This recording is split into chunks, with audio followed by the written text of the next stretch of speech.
all you poor workers, good news to you I'll tell, how the good old union has come in here to dwell. A battle in the heart of Alabama caught our attention. Coal miners in one community, they've been on strike now for months. Working as long as 12 hours a day, 7 days a week, in some of the most dangerous conditions. I really think that the labor movement is the single greatest force for democracy in the history of the United States. The story of Alabama is a story of not just resilience, but of militancy. I say no contract, you say no code. No contract, no contract. If we ain't all free, ain't none of us free. You're listening to Alabama's only union talk radio show, The Valley Labor Report, with Adam Keller and Jacob Morrison. That's right, folks. From the mountains of Kentucky to the bayous of Louisiana, broadcasting online and on the radio from the heart of the Tennessee Valley, the Spice Radio Studios in Huntsville, Alabama. This is the Valley Labor Report. My name is Jacob Morrison, here with my co-host and fellow agitator Adam Keller. Today, we talk to Joel Bleifuss, editor of Barn Raiser, about the election and its consequences. We take a look at how unions are responding to the 2024 U.S. election and take a look at a strike that happened last week in Argentina. All that and more on today's program. If you want to be part of the program today, we've got a phone number. The line will be open later in the show. You can pencil that number down. It is 844-899-TVLR. That is 844-899-8857. We'll be taking calls later in the program. You can also leave us a voicemail at any time throughout the week at the same number. Just a reminder, if you haven't gotten enough of us by the time that we wrap up here on the radio, or if you just want to see what we're up to throughout the week, you can find us anywhere you find anything online, in particular at our website, tvlr.fm. But we are also on YouTube, Facebook, and wherever you get your podcasts, all at The Valley Labor Report. Just a reminder, your support helps us stay on the air. Our largest single source of funding comes directly from our listeners, so if you want to become a sustaining donor to the program or make a one-time donation, you can go to tvlr.fm/donate or patreon.com/The Valley Labor Report. We got a bunch of cool merch for sale at tvlr.fm/store. We've got our cool logo dad cap. Pre-orders are open for union-made matchbooks and a new t-shirt that says unionized, but it looks like the Supreme logo. We'll be closing those pre-orders relatively soon, in about 2 or 3 weeks, so get your orders in now. And finally, if you're a member of a union, then think about getting your local to sponsor the show. We could not do this program without the support of organized labor, and really appreciate our sponsors for their support. Let me add a disclaimer that any viewpoints or opinions expressed in this program belong solely to their author and do not necessarily represent any organization or sponsor.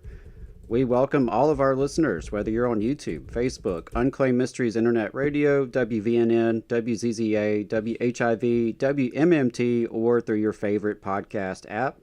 We are proud to be part of the Labor Radio Podcast Network and encourage our listeners to check that out. And as most of you know, we are not media professionals, just some diehard unionists who want to amplify the voices of the working class in the American South.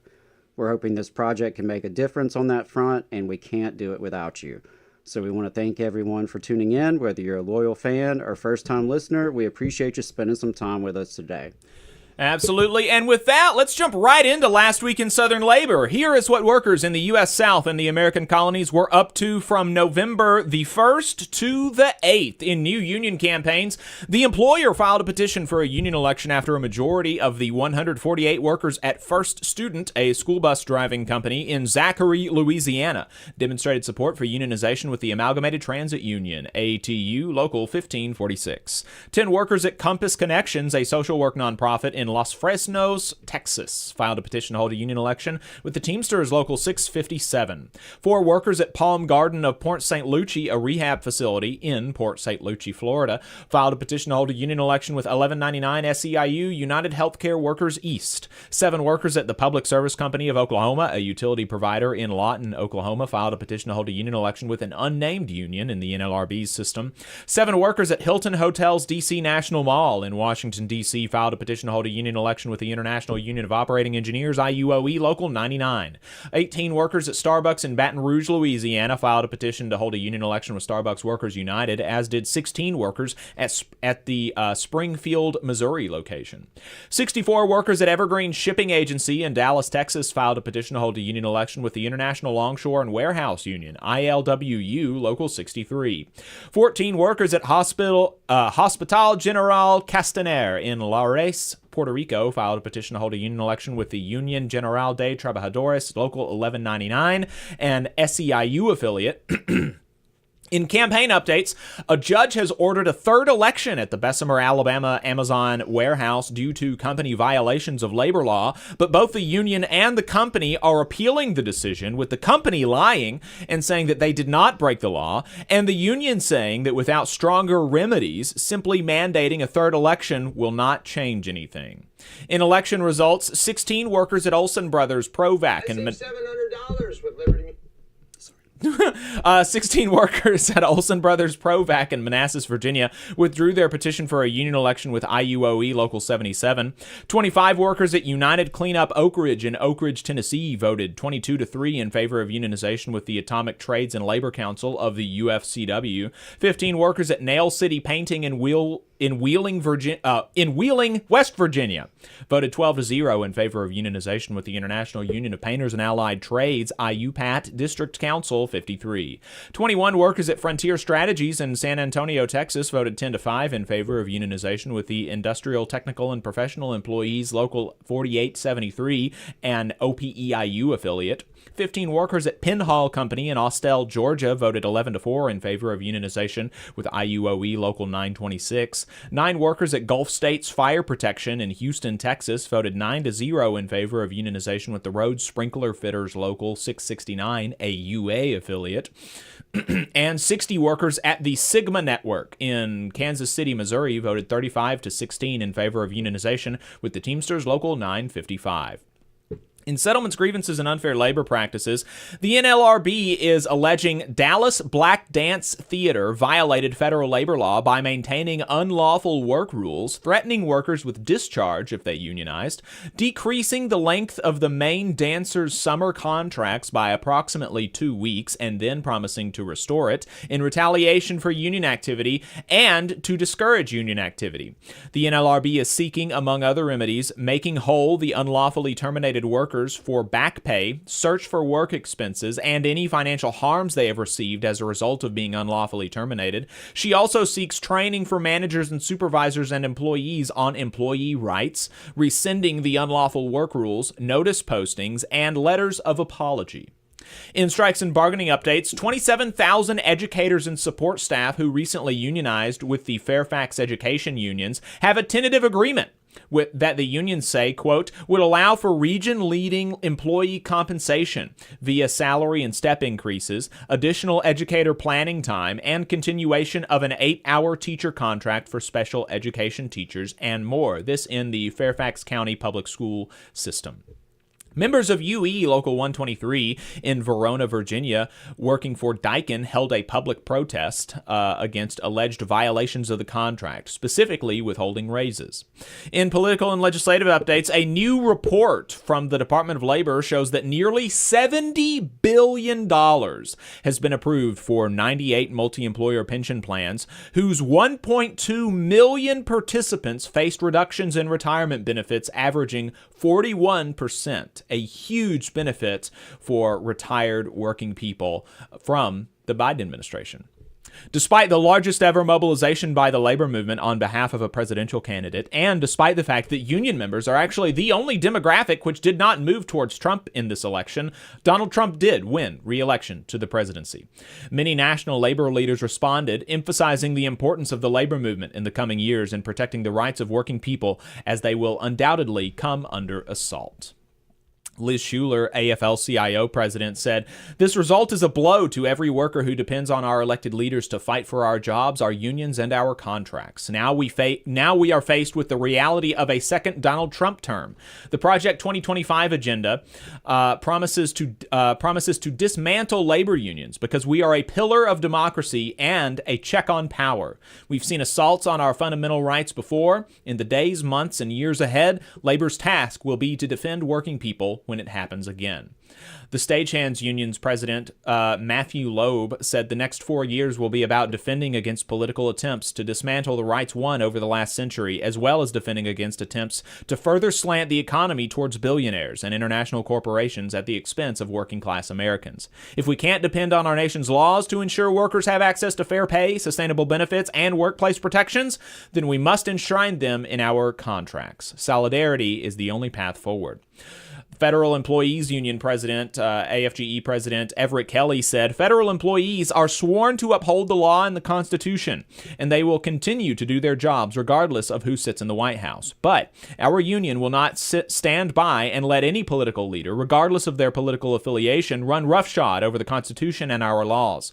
During President Trump's first term, his administration attempted to gut many of our negotiated union contracts, downsize and relocate federal agencies of great disruption and cost to taxpayers, and replace tens of thousands of nonpartisan civil servants with political appointees who would blindly do his bidding.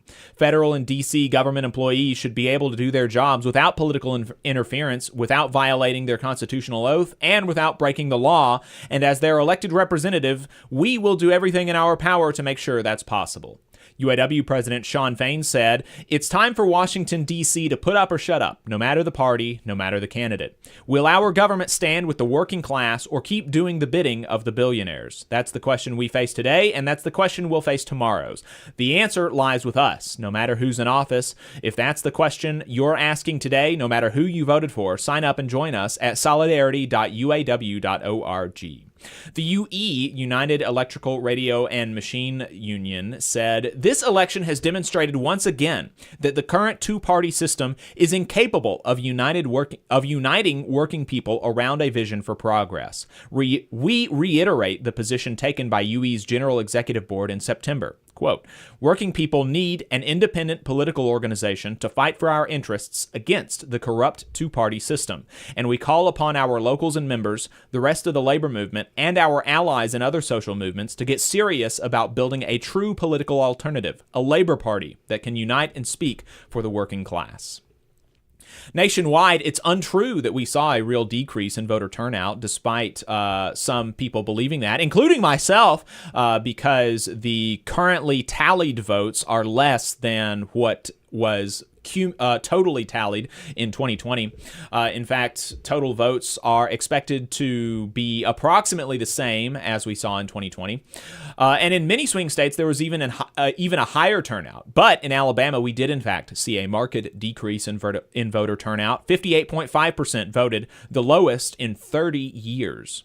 North Carolina members of the National Nurses United celebrated Josh Stein's win of the gubernatorial race over self-proclaimed black Nazi Mark Robinson, mentioning in their statement how, as Attorney General, quote, he sued HCA, the Hospital Corporation of America, for violating the asset purchase agreement it made when it acquired Mission Health in 2019, a move that was applauded by Mission Hospital RNs in Asheville, North Carolina. Alabama elected another Democrat to Congress as a result of federal court-mandated redistricting, Shamari Figures in District 2.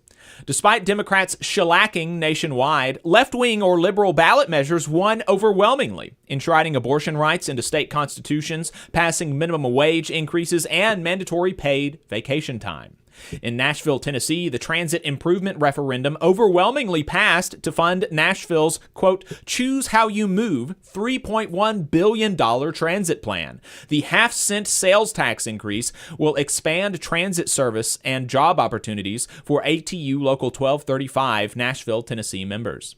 Florida education unions won a small fight in the courts. The courts said that the new Florida law banning dues deductions cannot nullify existing contracts, but that in future contracts, such an agreement cannot be made. That's it for our roundup. If we missed anything, you can let us know about your union updates at tvlr.fm/contact. We're going to be right back talking to Joel Bleifuss, editor of Barn Raiser, formerly of In These Times magazine. Stay tuned. Benefit Architects has proudly supported union members and union-made products for over 35 years. If you are a federal employee and an AFGE member, you're eligible for hundreds of dollars in money-saving benefits, including group life insurance, dental insurance, and AFLAC insurance. Additionally, if you're a union member but don't work for the federal government, you can still qualify for several of these money-saving policies.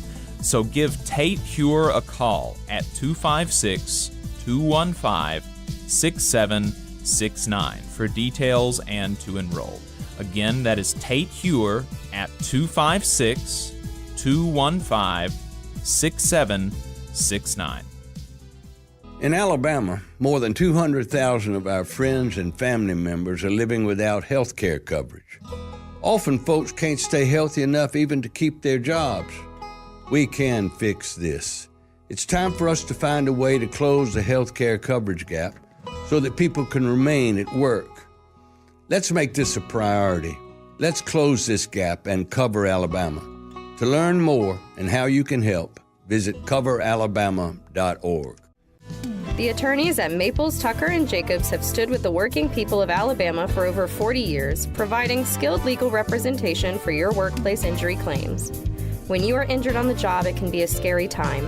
The attorneys at Maples, Tucker & Jacobs have the experience to guide you through the process to make sure that you and your family are properly taken care of and your rights are protected. If you need help, call the attorneys at Maples, Tucker & Jacobs at 855-617-9333 or visit online at www.mtnj.com. No representation is made that the quality of legal services provided is greater than the quality of legal services provided by other law firms. Support for the Valley Labor Report comes from the International Federation of Professional and Technical Engineers Union. Learn more by visiting www.ifpte.org. Are you looking for a better future, a career that can have you set for life, and to be a part of something that's bigger than yourself? If you are, then consider a skilled trades apprenticeship with the International Union of Painters and Allied Trades. The work of IUPAT is all around us, from the industrial painters who work on the bridges to drywall finishers, floor coverers, the glazers who install the glass in our skylines, and so much more. With an IUPAT apprenticeship, you earn while you learn and receive benefits while learning the trade, including a pension. We provide world-class education free of charge. That's right, no student debt. Our starting salaries for apprentices that graduate is above the national median salary with benefits for entire families. And you have the flexibility to take your trade wherever you'd like in the country to work. IUPAT District Council 77 covers our entire region, so give Adam Booth a call at 205-603-3142 for more information. Again, that phone number is 205-603-3142. Come build a better future with us today and join IUPAT. I'm attorney Tommy Sinyard. When you've been injured and need help, you need a lawyer who's with you. Sinyard Law. You need attorneys always available to take care of you. Sinyard Law. And keep you in the loop. It's your case. You need to know what's happening. Sinyard Law. And never a charge to meet with us to evaluate your case. Sinyard Law. A new firm, but an old name. One that will stay with you every step of the way. Sinyard Law, the name with proven results. Support for this program is provided by the International Association for Machinists and Aerospace Workers, Local Lodge 44 in Decatur, Alabama. Learn more at iamaw44.org. Come all you poor workers, good news to you I'll tell, how the good old union has come in here to dwell. Labor creates all wealth should go to labor, and you are listening to the Valley Labor Report. My name is Jacob Morrison. My co-host is Adam Keller. Thank you, Ben, for hanging out with us in the box, as our normal board op is sick this week. Wishing him a speedy recovery. If you have anything to add, you can give us a call. The phone number is 844-899-TVLR. We will be opening the lines later in the program. Thanks, everybody, for tuning in. We've got 60 people or more watching us on YouTube, and we do not have that many people who have liked the stream. If you haven't liked the stream yet, go ahead and do that. Subscribe to the channel, all that good stuff. Thank you for folks hanging out with us in the chat. Quirky Geek Girl from Canada says, good morning from the north. Time to organize. The exit poll is really sitting with me. The exit poll that is really sitting with me is that 74% polled have suffered severe economic hardship due to inflation. Indeed, that seems like the kind of prevailing theory as to why the Biden administration lost, why Kamala Harris lost. Jacob says, let's go, not me, a different one. Let's go, I may call in today and rant depending on how the topic goes. We'll welcome it. Jada says, hey, y'all. Hypertech says, hey, finally catching the start of the stream. We're glad to have you. Matt says, the president-elect installed our current postmaster who has done more damage to our company than anyone in the 30 years I've been working here, and many of my coworkers voted for him again. Hypertex says, more than welcome for tuning in. Not a banned account on YouTube says, workers' rights are set back 50 years. I think that's probably going to be something like the case. Bill says, lots of turkeys voting for Thanksgiving. DL Cindero says, peace, comrades and fellow workers. Yeah,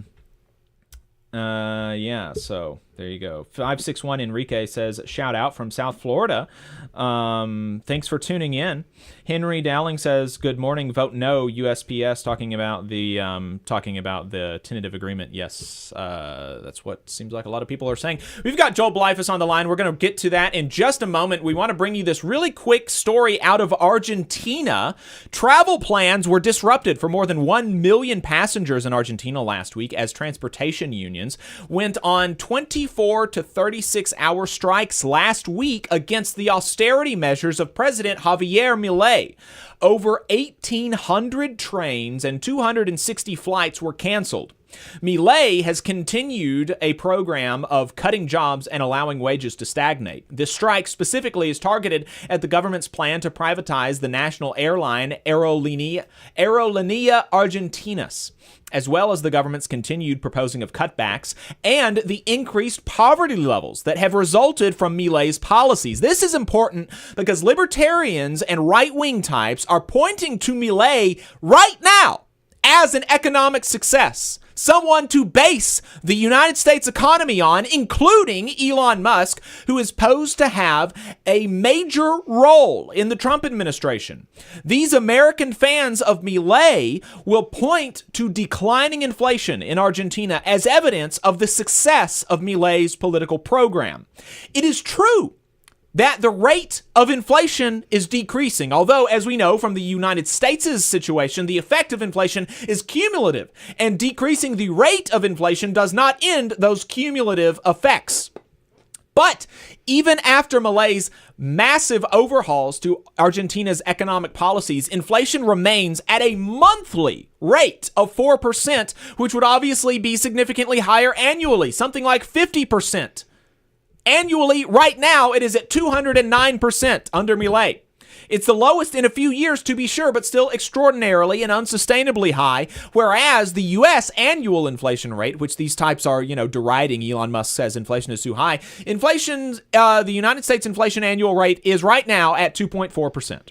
But this decreased inflation rate for Argentina has not brought with it relief for working people. Because the inflation has been lowered, or the inflation rate has been lowered by cutting jobs, increasing unemployment, privatizing government work, and cutting wages, the poverty rate in Argentina has actually increased substantially by 11 percentage points, with now over 50% of Argentinians living in poverty. So while the inflation rate for the last year was 209%, public sector wages only rose by 93% in the first 8 months of 2024, over 20 percentage points below the 116% increase in the wages in the private sector, and below the 94% increase in inflation accumulated up to August in the year 2024. This is according to EFE, a South American news agency. They also report that the union claims 75% of public workers have incomes below the poverty line. Further, EFE reports, according to official figures, by August, the public administration and state-owned companies had 309,000 workers, some 30,000 fewer than before the Milei government took office. The downsizing of the state is set to continue as the government announced that it will test the aptitude of 40,000 employees on temporary contracts that will only be renewed if they pass. On Wednesday, the government said it would ask some 10,000 workers to start retiring.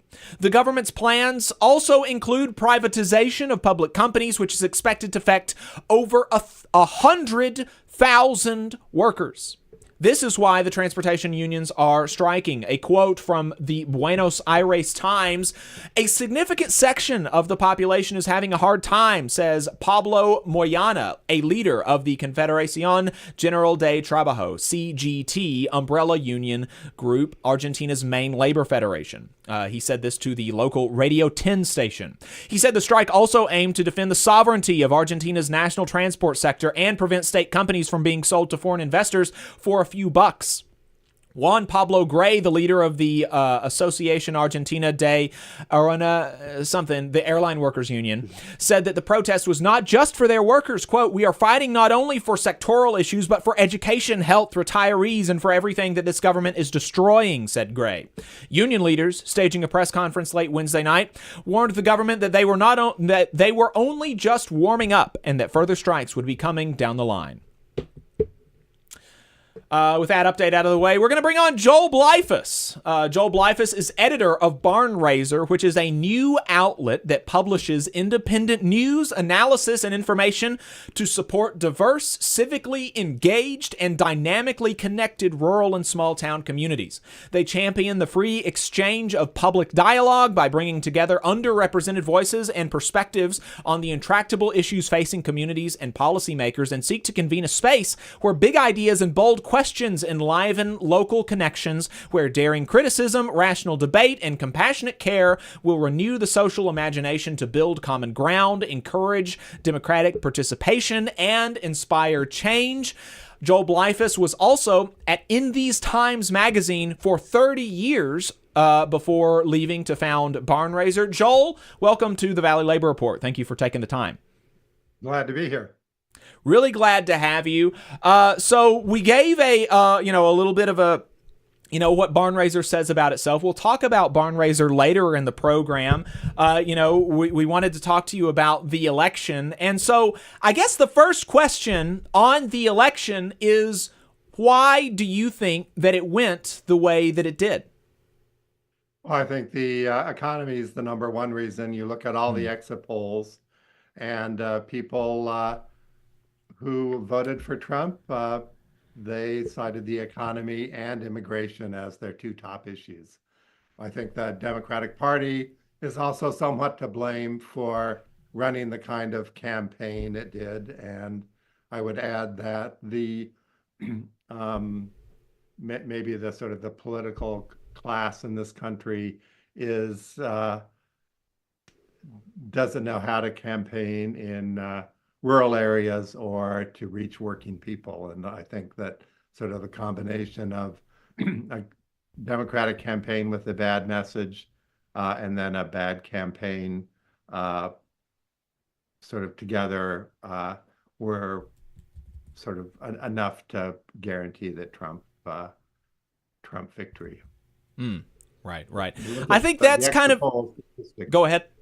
The exit polls are pretty clear on all this.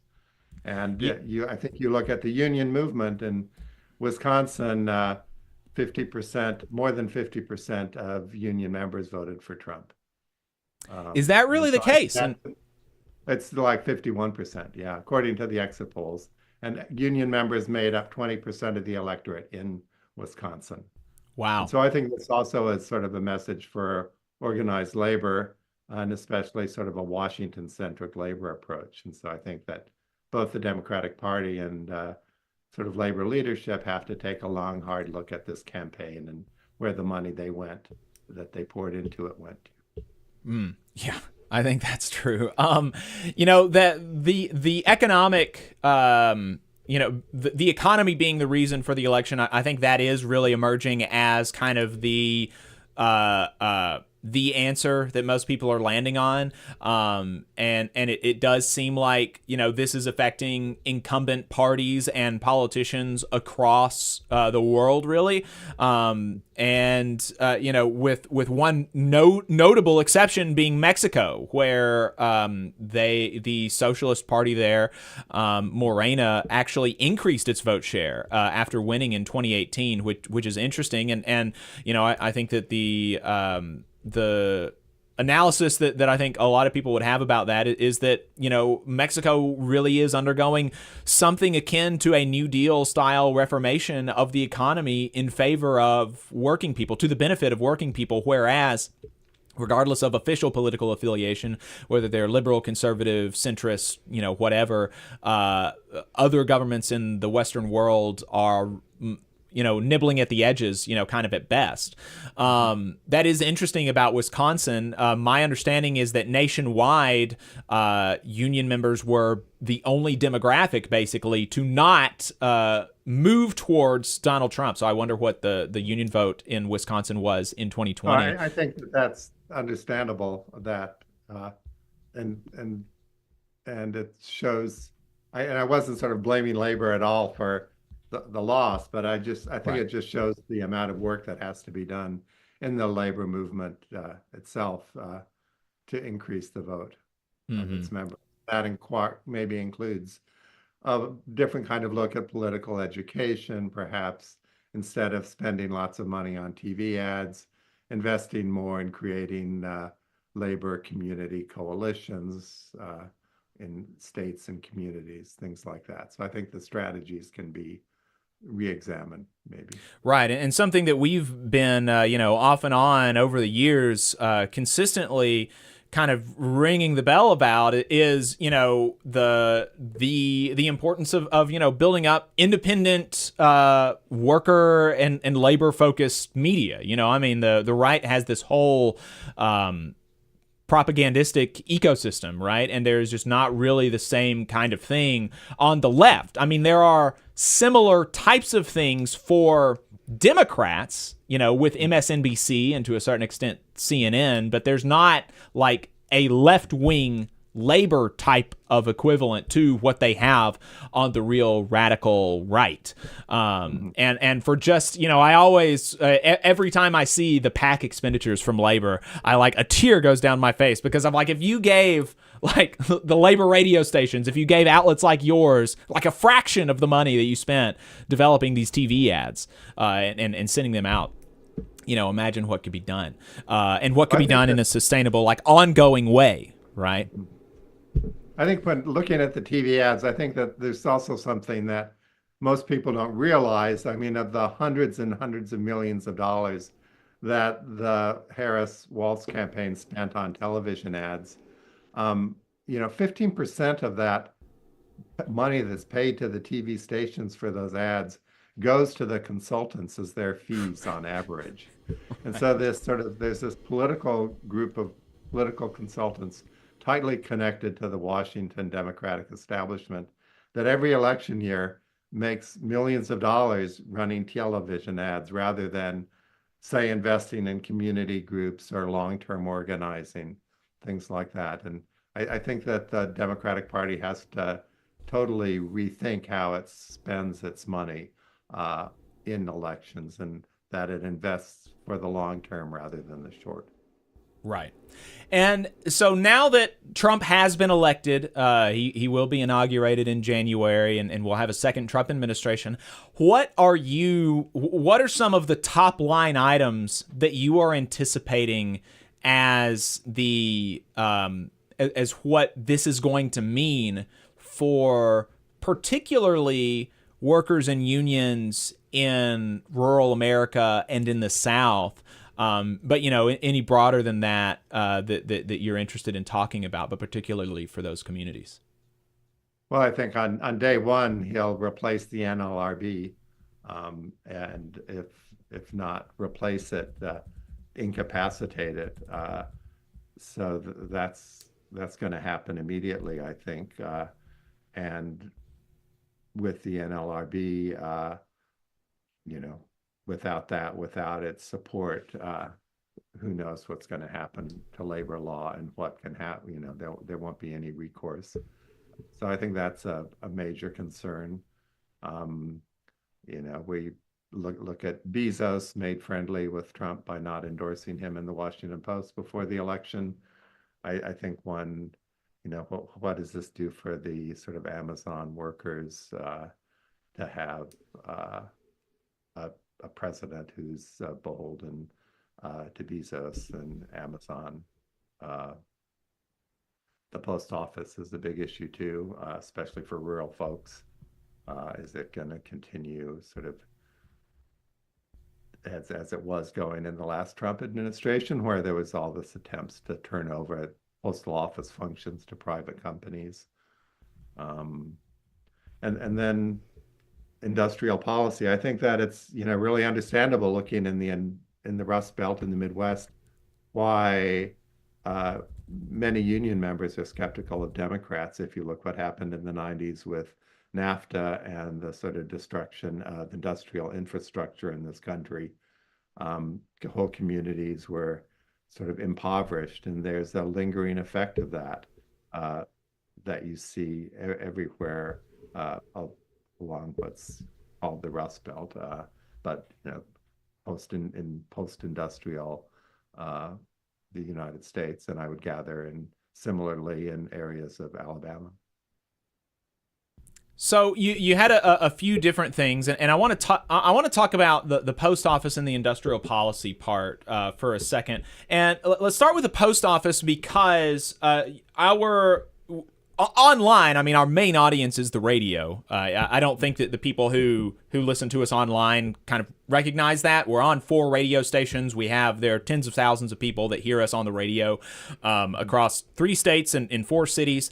But online, our audience has pretty significantly increased because of our coverage of the letter carrier's tentative agreement with the Postal Service, and so we've been covering that, and some of the people who have just started listening to our program have been surprised by the fact that we're not Trump supporters.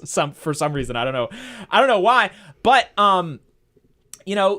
they have said things like that. They think that Trump is actually going to be good for the post office. And so you mentioned you just mentioned that the post office is going to be something that you're going to be looking at in the Trump administration. But I know that you are not anticipating good things from a Trump administration. What kind of things are you anticipating that a Trump administration might do to the post office? Well, I think closing rural post offices, which are quote unquote economically inefficient. Many people in rural America rely on a small post office that's maybe open 4 hours a day, and it's a community center where people meet, where people get their medicines because they're not close to a pharmacy, where people depend on, it's one of their connections to the outside world. And with those closed, people are isolated. And that was, I know that Bernie Sanders has been very active in trying to preserve rural post offices.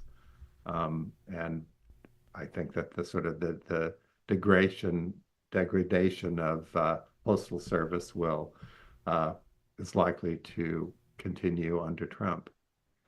Of course, I think that if people raise enough of a stink, that can be stopped. The one of the things that at least one person did not believe me about, as far as my kind of predictions about the Trump administration was that I anticipated that there were my basic, what I had said was that I think that the best really that folks can hope for vis-a-vis the Postal Service from a Trump administration is that he just ignores it, that he has other things on his mind and he doesn't really care about the post office, and that it is ignored for 4 years. That's kind of that is kind of honestly my hope for the post office during a Trump administration. And I said that if attention is put on it by the Trump administration, that there would likely be privatization. And they didn't believe me, despite the fact that the Trump administration in the past, in 2018, actually put out a plan to privatize the post office. Like, this is something they have publicly said they want to do. But can you just explain, like, why privatization is something to be concerned about? Why shouldn't we want the post office to be privatized? Well, I think that, the number one issue, one of the main reasons was that the post office is a universal service now. It's required to deliver letters anywhere in the United States that somebody lives, if they're to the post office in their neighborhood, at least. If it's privatized, you would have the companies that would run the delivery service of letters or packages could decide, well, this area is not economical to serve. And therefore, if you want to get a package or a letter in, rural Nebraska, for example, you have to pay more than if you were sending something to somebody in the suburb you live in. And so I think it's a standardization of policy, similar to insurance. The way that insurance works in Obamacare is that, everybody's in the same pool, and people who need more care, their care is supported by those who need less, but everybody benefits by bearing the burden for others. Similarly, like most public services, that's what's going on with the post office. The 100 people who use a rural post office in the Dakotas, in a small town, that post office is, maybe quote unquote not economically efficient, but it's part of being a society that we provide that service to our members. Right. And so it's like a glue that holds people together, and that should be valued. I agree. And that's the role of government. And that's why, I think in my view, some of the idea about, the Postal Service is losing money, and that's why the letter carriers need to kind of take it on the chin with this contract, is kind of, wrong-headed. I think that the argument should be that to the extent that the Postal Service does run in the red, which it does not that much, it should just be backfilled by taxes, because it's important. It's an important institution, and also the for the workers, privatization. We just talked about literally last week how there's a group of 400 workers at the University of Central Florida, I think it is, that had a union before, and their union was decertified by SB 256, by this new anti-union law in Florida. Their collective bargaining agreement was nullified. And so as a result of the nullification of their collective bargaining agreement, UCF privatized all of these 400 jobs. They're now going to be working for a new private company. Supposedly, they'll be keeping the same wages. We'll see how long that lasts. But for existing people, their pensions are frozen. No more contributions, and they're not going to be getting anything more than what they have earned to this point, and new employees won't get a pension. That in and of itself is huge. That is 400 people have essentially lost their pension. It's just an enormous, and that's the kind of thing that you get with privatization. So let's talk about industrial policy. And on the go other ahead. side, you have the owners of that company that are now doing what used to be a government function, and they're raking in millions. And so It's a great example of the Republican governor and his friends enriching themselves and their friends. Exactly. Let's talk about industrial policy then. You mentioned that industrial policy has been like one of the reasons that rural communities have shifted from the Democratic Party because of like NAFTA and things like this. And the, you know, all of our structural critiques of the American economy notwithstanding, there has been some movement from the Democratic Party and from the Biden administration on industrial policy. And we are actually seeing a manufacturing boom at this point. It's coming down the pike. There are more manufacturing jobs than there were under the Trump administration. There's more manufacturing construction going on. And a lot of that is happening in, to a certain extent, rural and many red states. And so why do you think that the creation of these jobs, and a lot of them, you know, many of them being union jobs? I mean, I got a call from a building trade union leader. We are in Huntsville near a federal enclave, Redstone Arsenal, where, you know, there's lots of construction happening. And I got a call from a building trade leader in the area saying, there were like tens and tens of millions of dollars in construction that was coming down the pike that under the current executive order would be union construction. And he was like, it's all gone. You know, it's all gone. And now it's going to be worked by non-union building trades folks who are going to be getting paid lower wages. They probably won't have health care. They probably won't have a pension. And probably a lot of them will be from out of town. Right? Mm-hmm. And so why do you think that, do you just think that the industrial policy, to the extent that it has improved, has just not improved enough? Is that kind of what your assessment of that would be? Well, no, I think that was one of the untold stories in the campaign, is how much better things have been in many parts of the country because of the huge infrastructure investments that have been made by the Biden administration. And it's unfortunate that the campaign didn't run on those, or didn't forefront those in a way that it could have.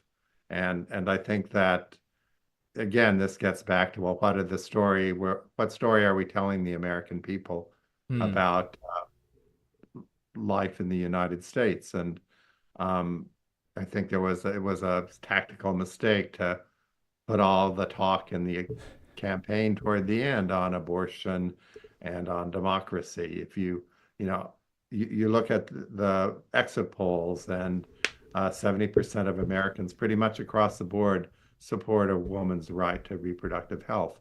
But that didn't change their votes, because a significant group of the people who believed that voted for Trump. It's there. One should have run on an economic argument and compared, talked about Trump's economic policies and what Biden and the Democrats have done for the economy in the past 4 years. So, Joel, you mean that you don't think that parading around with Liz Cheney was able to activate a huge portion of the electorate, the Liz Cheney base? You don't think that was there? Not for people who had memories, perhaps. That really is. That's just such a befuddling thing to spend hours with Liz Cheney. Like, the person, I don't think, if I'm remembering this, and you can correct me if this is wrong, I don't think it is.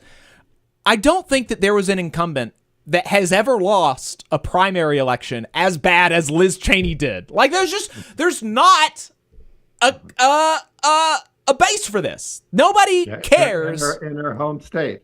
Right. I mean, yes, in her home state. Yeah. In her district, in her home district, like 100,000 people. Yeah. I mean, it's crazy. It's bizarre. I don't understand. I don't know. But, I don't know. The whole time I was thinking this, and I was like, but I don't know. These people, like you said, these consultants getting paid millions of dollars, seeing all these internal polls, they must have must have access to information that I don't, because I'm just a dummy.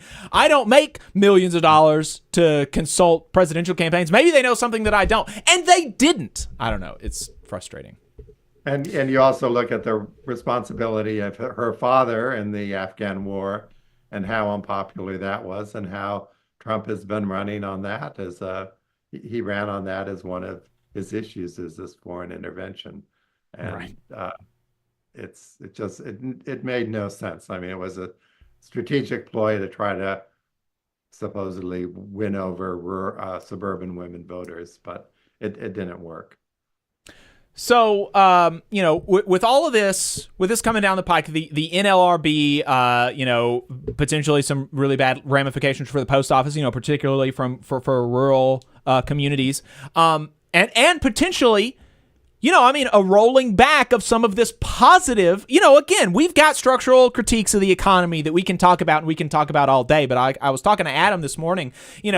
As far as American economies go, in the last 40 years, this is about as good as it's been. Mm-hmm. And some of this industrial policy is part of the reason for that, and we could be looking at rolling some of this back. I mean, the Johnson guy, the leader, the Speaker of the House, and potentially continuing to be Speaker of the House, depending on how the House races wind up. He was talking about rolling back the CHIPS Act, the Chips and Science Act. We could see some of that kind of. A lot of the Inflation Reduction Act money has not been spent yet. So I mean, there's a real concern here about rolling back some of this stuff. The FTC, the CNBC, they were talking about how the big winners here are companies that want to do mergers and acquisitions. We're going to lose Lena Khan at the FTC, and a lot of it's a lot of bad stuff coming down the pike. And so how do you think in the next 2 months that we have before Trump takes office, what should unions be doing in these 2 months? I think that everybody who was involved in this election should, take a serious look at what happened and why it happened. And it doesn't have to be sort of a finger pointing exercise, but I think it needs some deep soul searching on the part of how all the resources and manpower, woman power that went into this election, how they were deployed into what ends. I think that there needs to be a rethinking of political engagement. You look at that it's a very proven fact that this technique known as deep canvassing can, change people's opinions about politics and change their votes. But that takes time, and that takes on the ground investments, which unions have done a lot with, but it also takes having people in a community talking to their neighbors in the community about the issues. So I think that there needs to be a sort of profound look at how the Democratic Party campaigns and what its message is to the people it's trying to reach. We're running a series on interviews with rural political strategists on what they think of the campaigns. And it's been pretty eye-opening to me to just listen to the despair from them on how they're not listened to in Washington, and how the party sort of ignores their advice on how to reach rural people, for example. And it's, one woman who's been doing this for decades, she's sort of blamed what she called the pronoun progressives for pushing forefronting a agenda that is sort of alienating to some segments of the population. So I think there needs to be a re-examination of how we relate to people, especially working people and rural people who may be somewhat different from an urban progressive audience. Are there any lessons from history that you feel like are relevant to this political environment? I think, the New Deal is one. The revolt of the populists in the 1880s and 1890s, who stood up to the Gilded Age barons who controlled the railroads, and working people in this country have risen up. But to get to your point that you made at the beginning, you can't blame people. I don't think.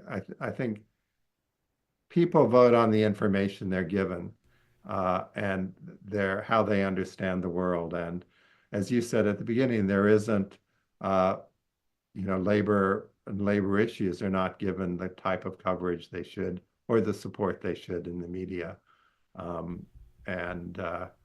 That's why I left in these times and started Barn Raiser, because I'm from a small town in Missouri, and I just felt that the rural people in this country were not being well served by a media establishment that looked down on them, that sort of ignored them, that said, well, they're hopelessly sort of retrograde reactionaries. And that's not true. There's a very vibrant political culture in rural areas. It's just a minority culture because it's, the rural counties are by and large red in this country. But that doesn't mean they have to be that way, and that doesn't mean that it isn't worth trying to change that and organizing there. Right. Well, it's worth knowing that a lot of populist, socialist, red, left-wing type of movements have, either originated from rural and, some, they've taken off in some southern communities, but particularly in rural communities. Eugene Debs, one of America's most famous socialists historically, comes from rural Indiana, right? And the Minnesota Democratic Farmer Labor Party actually comes out of an alliance that of the Farmer Labor Party, right? So the idea that all of this is circumscribed and that that rural people are kind of inherently backwards or all this kind of stuff, I think that we know is silly. And so it's an exciting go back say to the 70s and the sort of farm revolts against Carter and Nixon, this whole Earl Butz, the Secretary of Agriculture, the idea that you get big or get out, that the industrialization of agriculture in this country put a huge number of family farmers out of business, which then hurt the communities. And you combine that with the Walmartization of the rural economy, where all the downtowns sort of became boarded up because a Walmart came in, and you've lost your community structure. And you have combine that with NAFTA in the 90s.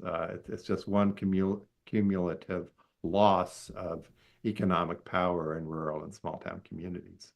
Right. All right. Joel Bleifuss, editor at Barn Raiser. You can check it out. Is it barnraiser.com or .org? It's barnraisingmedia.com. barnraisingmedia.com. Is there anything else that you would like to leave our listeners with before we let you go? Well, I really think it's great that, the show you're producing here, because there needs to be more of that across the country. So thank you for allowing me to be part of it. Appreciate it. Thank you for taking the time. Thanks for doing what you're doing. And let's keep in touch. Take care. All right. You too. All right, folks. Again, that was Joel Bleifuss, editor of Barn Raiser, a newsletter and news organization about rural communities. You can check it out at barnraisingmedia.com. barnraisingmedia.com. We're going to take a break. We're going to be right back. We're going to talk about how unions are responding to the presidential election. We'll go ahead and open the phone lines. I don't know that we're going to have time to take calls until for sure. I know that we'll start taking calls around noon. That's going to be for sure the latest that we'll start taking calls around noonish. But going to go ahead and open the phone lines. We might, maybe, not making any promises, we might have time here in the main part of the show before we head over into overtime. So going to take a break. We're going to be right back. Stay tuned. You're listening to the Valley Labor Report. In Alabama, more than 200,000 of our friends and neighbors are living without health care coverage. Often folks can't stay healthy enough to keep their jobs. We need to fix this. Let's close the health care coverage gap. To learn more, visit coveralabama.org.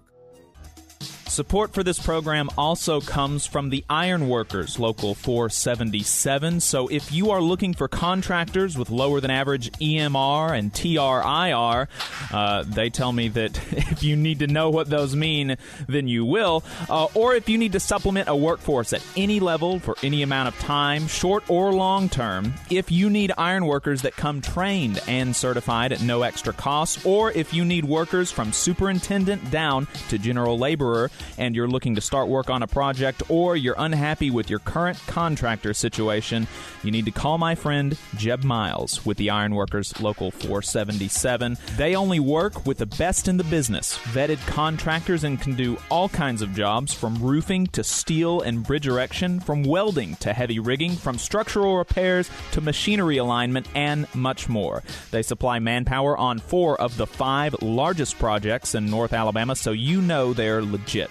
If you need good quality, safe, efficient, diligent, and knowledgeable workers on your job, then you need the Iron Workers Local 477.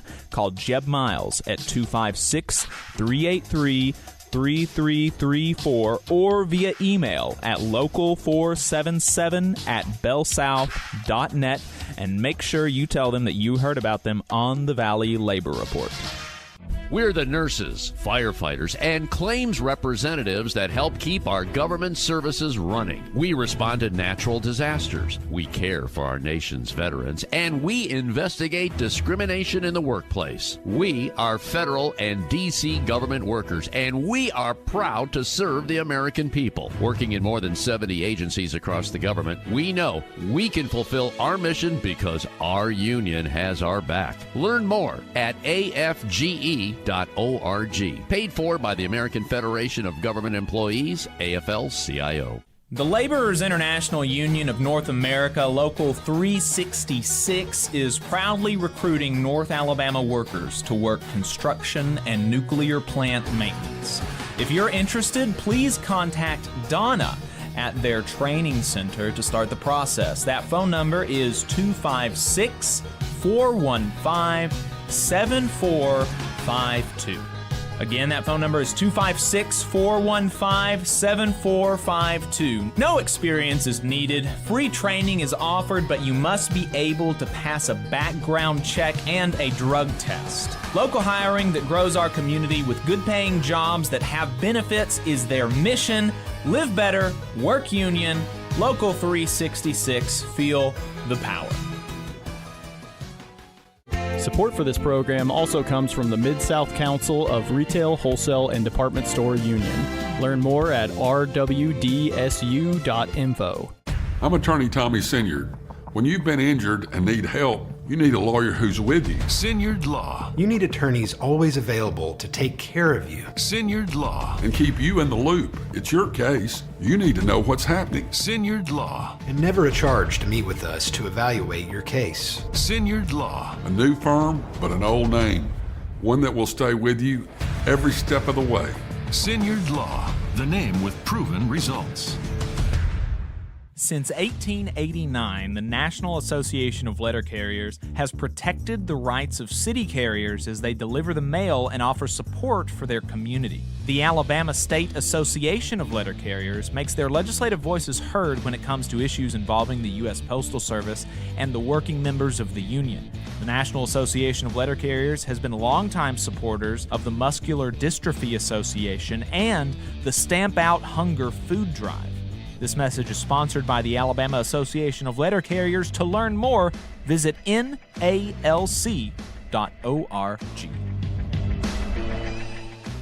Come on, you poor workers, good news to you I'll tell, how the good old union has come in here to dwell. The biggest union radio program in the South. You are listening to the Valley Labor Report. My name is Jacob Morrison here with Adam Keller. Thank you, everybody, for tuning in. We've got like 80, 90 people watching us on the YouTube, but only 50 people have liked the stream. That's crazy. Let's get those numbers up. We have a chatter in the chat saying, oh God, Walmart, don't even get me started. I work there and I'm trolling them by hiding union flyers under items, and they're panicking trying to find out who's doing it. So, stay safe and vigilant. Don't want to get yourself fired, but we appreciate your service. Thank you for your service. Also, this chatter says, I added a YouTube link code for your Unions 101 series. So incredible service by this chatter here. Service Keep it up. Service to his Keep country. it up. We appreciate we appreciate the boys in blue, the postal workers and Walmart employees. We love the boys in blue. So Donald Trump was elected president. I don't know if you heard Donald Trump won. And so unions have been responding to his election. Most everybody knows that, generally speaking, unions endorsed Kamala Harris for president, with some notable exceptions, being the firefighters union and the Teamsters. Of course, the cops and the Border Patrol, they always endorse Republicans. UE had an interesting stance on the election, and it's the one that they take it's the one that they take pretty regularly. And for those that don't know about UE, it's the United Electrical Radio and Machine Workers. They come out of the CIO, and they were actually kicked out of the CIO for alleged communist domination during the Red Scare. Lots of unions were kicked out of the CIO for this reason during the Red Scare. The UE and the ILWU are basically the only ones that survived. The others either, kind of fizzled out or were taken over, or, had all of their members raided by AFL or CIO unions. It was some variation of those stories for the others, except UE and ILWU. And while, the allegations of communist domination in the UE and the ILWU and like undemocratic kind of stuff was obviously false. I mean, there did exist left-wing leadership, but among the left-wing leadership, even where there were actually out communists in these unions, they were more democratic actually than the non-communist unions, which is like not really that surprising, but it is the case. And one of the things that was put out against these unions was that, they're so undemocratic. They're like, forcing their politics on the members, despite the fact that they were more democratic than most other unions. But so UE has survived. UE has survived, and they're still around, and so and they're still very much like a left-wing union. And every year they put out a statement that's more or less, we need a Labor Party. Like we should do a Labor Party, but as it stands right now, that's not viable, and our members should probably vote for Democrats. Not going to spend too much time on it, but that's kind of our stance. Is you should vote for, like, when you go into the polling booth, you should vote for a Democrat. But then we should, focus on our union work and at some point build a Labor Party. So they did a similar thing this year, and they put out a statement after the election of Donald Trump, and it is pretty long. I'm not going to read all of it, but I'm going to read some highlights. And they mentioned that for over half a century, working people in the U.S. have seen stagnating wages, worsening working conditions, the loss of good jobs, and constant increases in the cost of living. This is the result of corporations' never-ending thirst to squeeze as many profits out of workers as possible. Throughout this time, both major parties have been complicit in this corporate assault. They have maintained their power and a corrupt two-party system by dividing the working class along lines of race, gender, and education. Frustration with the Democrats and their unwillingness to confront corporate power or offer real solutions to working people's economic concerns led many working people to vote for Donald Trump on Tuesday, giving him the margin of victory. While working people largely voted for Trump in the hope that he will improve the economy, Project 2025, the 900-page blueprint for a second Trump administration, will only worsen the economic problems working people face. One of the most dangerous political threats that the labor movement and the working class has faced in generations, Project 2025 proposes a variety of measures to weaken unions in the private sector and bluntly states its objective to eliminate them completely in the public sector. It also seeks to weaken or eliminate virtually every law that protects workers from OSHA to the minimum wage to laws against child labor. They also mentioned that obviously there will be a tax on the NLRB. And so they say that faced with these threats, the labor movement simply cannot afford to retreat into a defensive crouch as it did after the election of the Republican presidents in 2001 and 2017. Our unions must be prepared not only to militantly defend workers, but also to lead a broad and militant social resistance to Trump and the Republican Congress. The policies that they will seek to enact both legislatively and throughout executive branch action will hurt everyone except the super rich. They talk about how the strike will be a key part of working class resistance. And they say that Trump won because the Democrats have largely failed to clearly take the side of the working class, either while in office or on the campaign trail. They also mentioned that Harris was hurt by her unwillingness to condemn Israel's year-long military assault on the people of Gaza, with a significant number of potential Democratic voters feeling that they could not vote to, quote, endorse genocide. The election has demonstrated once again that the current two-party system is incapable of uniting working people around a vision of progress. We reiterate the position taken by UE's General Executive Board in September that we need a labor party. In the immediate future, the labor movement faces an existential threat. The most anti-union elements of our society will have the full power of the federal government at their disposal and have made their intentions to destroy us. We must respond by uniting our members and uniting our class, engaging in militant struggles, including strikes to defend our rights and our unions, and leading a fight for a future that puts people over profits. UE, as always, very on point. Very similar statements coming out from a lot of different unions. I will take a look briefly at the Painters Union's response. The International Union of Painters and Allied Trades General President Jimmy Williams on Facebook said, "Here's my take on the election. I spent the last several months traveling around speaking to my members across the country. We spoke with thousands of IUPAT members and stressed the importance of this election. We also heard their struggles firsthand, and it worked. VP Harris got a stronger percentage of union voters this election than President Biden did in 2020, but she still lost. That's because the Democratic Party has continued to fail to prioritize a strong working class message that addressed issues that really matter to workers. The party did not make a positive case for why workers should vote for them, only that they were not Donald Trump, and that's not good enough anymore. Rather than offer a positive agenda on what immigrant workers bring to our country, they bought into the punitive, tough, anti-worker messaging that is championed by Trump, even though we know it's the boss's fault. They failed to address inflation, saying it wasn't a big issue or that the pain that working people feel right now isn't real. So while we were able to get many of our members out to vote for VP Harris, many other workers went with Trump. Trump was able to build a stronger coalition of voters and may very well wind up with a Republican trifecta. This will be disastrous for my members. Working people deserve a party that understands this, one that puts them first and places their issues front and center. Time will tell if President Trump can deliver on all of his promises, and rest assured that we will have no access or ability to fight off attacks on our core issues like apprenticeship programs, project labor agreements, the right to organize, and Davis-Bacon." That's kind of the stuff that I've been hearing from local building trades leaders. It's very concerning. The UAW said UAW members across the country clocked in today under the same threat they faced yesterday. Unchecked corporate greed destroying our lives, our families, and our communities. It's the threat of companies like Stellantis, Mack Truck, and John Deere shipping jobs overseas to boost shareholder profits. It's the threat of corporate America telling the working class to sit down and shut up.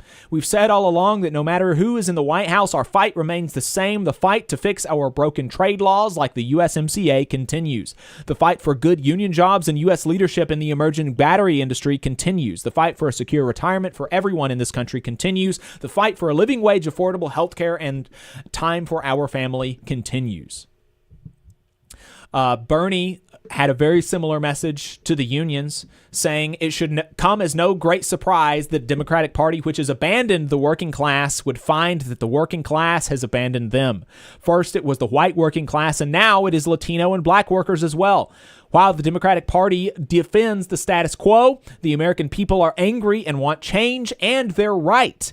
Today, while the very rich are doing phenomenally well, 60% of Americans live paycheck to paycheck, and we have more income and wealth and equality than ever before. Unbelievably, real inflation accounted for weekly wages for the average American worker are lower now than they were 50 years ago. Today, despite an explosion in technology and worker productivity, many young people will have a worse standard of living than their parents. And many of them worry about artificial intelligence and robotics that will make a bad situation even worse. Today, despite spending far more per capita than other countries, we remain the only wealthy nation not to guarantee health care to all as a human right, and we pay by far the highest prices in the world for prescription drugs. We alone among major countries cannot even guarantee paid family and medical leave.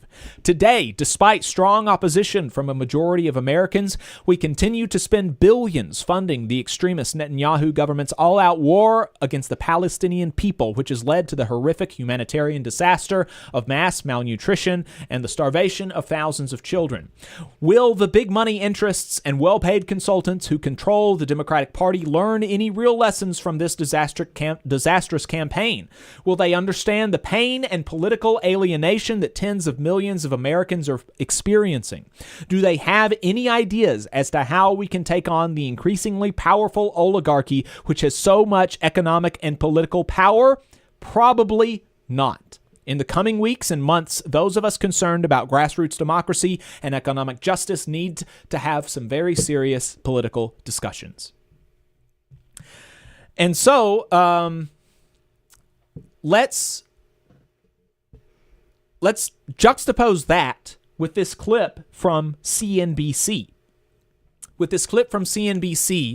About who, and CNBC, again, CNBC is not a Democrat kind of program, right? This is a business channel aimed at a business audience, aimed at investors, employers, business owners, bosses. This is the kind of conversations they are having now. A lot of some stuff. I'll tell you one winner, guys, is the M&A market. Oh, okay. Banks up 6 this morning. You're going to be more relevant than ever. Thank you, Jim. I've been looking for that opportunity. I just thought I should throw that in. Yeah, my old beat there of M&As is most likely going to get quite busy. I mean, you can just, in fact, even this morning, a couple of CEO conversations I had in the media industry, for example, which is David Zaslav the big winner? Is Zaz the big winner? I think the flexibility that many of these companies will now have that they felt they did not under the current administration is going to be significant, and it should allow for a lot more potential deals in industries that are desperate for some level of consolidation. Obviously, when it comes to our parent company, we've been talking only recently about this possibility, strong possibility of a spin-off of the cable networks of NBC Universal. That includes ours. Happy to go into that in more detail. But if you're Comcast, does it allow, for example, for you to consider a charter deal? Exactly what I was thinking, for the cable side, David. because that's certainly something. I mean, you can go down a lot of roads. Guys, remember Exxon and Chevron, just to put this in perspective, talked about a deal. Now, there is no way you could have ever imagined a deal like that previously. I'm not saying in any way that is likely to happen, but it's the kind of thing you can at least contemplate again, because there is not going to be nearly the strictures on consolidation that there have been in this administration. No, you're right. I mean, I've known Jonathan Cannon for a long time, and I won't try to place him today in another job. But I can tell you the job he has currently is not going to be the one he has. He's the head of antitrust for the Justice Department. No. Now, Justice Department is very anti-Apple, very anti-Alphabet. They have, at one point, we were thought they were looking at NVIDIA, not even clear. But I will tell you, that's all over. Now, there was a case. Well, and brought also, by the way, previous back to administration by entertainment, the Apples of the world or Amazons, I mean, conceivably could step up for the big purchases that Thank you. we could not imagine under the current administration. So And Amazon. there is and going Amazon. to be, yes, I mean, I don't think Lena Khan's staying. I don't know. Well, she can stay as a commissioner, but she will not be chairman. So Right, but until her term expires. But she doesn't care for Amazon, and I think that listen, the prime people are going to take over, David, which is all pretty much bets everybody are in the off country. when it comes to M&A and to consolidation. Now that said, we Including can see one-offs. Albertsons, you've seen that's moved up. We can see one-offs conceivably, where, as we know from Time Warner and AT&T, if President-elect Trump takes a dislike to it, you may see outcomes you would not have anticipated. But that said, broadly speaking, believe me, everybody is starting to strap in right now and get ready. I would say M&As moving up. That's the real winners here. People who want to further consolidate industries, further entrench monopoly power, they're going to be winning under a Trump administration. And that's just true, right? Like, whatever you think about anything else, monopoly power will increase under a Trump administration. Despite the fact that J.D. Vance, pretends that he likes Lena Khan. And if I will be happy to eat crow about this, but I will not, because it won't happen. And I know that because of what happened in the last administration. And so just the final thing, I know Adam has a couple of thoughts. The final thing that I just want to reiterate what we spoke to, or one of the themes that we spoke to with Joel from Barn Raiser, is this piece from Hamilton Nolan. He has a Substack, How Things Work. You can find it at howthingswork.substack.com. I think's HamiltonNolan.com. HamiltonNolan.com is where you can go and find this. The article is to unscrew politics, create more union members. And so he's got this article, and it's really good. And he says, let me be clear about what I'm trying to write here so the point doesn't get subsumed into the enormous universe of post-election muck. This is not what did the election mean. This is not you, the reader, should join a union because unions are good. This is not a piece about why Democrats should push more left-wing policies because left-wing policies are good. Nor is this a piece where I pose as a campaign manager talking about all the tactical choices that she should have made with swing voters. He's trying to drill down on a more specific point. And that is that we need more union members. That is the big thing, and he's got a lot of supporting arguments for this. I really recommend reading the piece. It's pretty long, as opinion pieces go. But he says, please notice this particular form of the argument. I'm not saying you should be a union member, though you should. I'm not saying America needs more union members in order to balance out the power of capital in the class war, though it does. I am saying the Democratic Party's own fate is tied to the creation of more union members in this country. It is not enough for Democrats to just pass, say, worker-friendly tax cuts and then get mad when working people don't reward them. In order for the risk-reward of pro-worker policies to work out electorally, you need working people to be a part of some institution that represents them and is engaged in the political system on their behalf and represents their interests and also does political education to keep them informed of all this stuff. The institutions I'm talking about are unions. Unions are uniquely credible institutions with union members. They can say to working people, we are made up of you. We administer the contract that gives you your great benefits. We do political work on your behalf, and based on our expertise doing political work on your behalf, we can tell you which party and which candidate is more amenable to your interest. That message from a good union to a member is 1 trillion times more credible than the same message would be to an average voter from a political party. It is not surprising that unions went hard for Democrats in this election and got their members to buck the broader trend of working people going Republican. So there you go. You don't just need to do good things for existing unions. You need to make more union members. And this advice, if you're like a Republican listening to me and you want more union members, the advice is the same. If you genuinely actually, and I don't care ultimately, I am not like a partisan. I grew up conservative. I have no attachment to the Democratic Party, and it has screwed working people over, and I have zero problem saying that. Okay, and the Republican Party used to be a more pro-working class party. You used to have a faction of the Republicans called the Radical Republicans who actually had critiques of capitalism and said that wage labor is the new slave labor. This was coming from the Republican Party during Reconstruction, right? Some sectors of it, okay?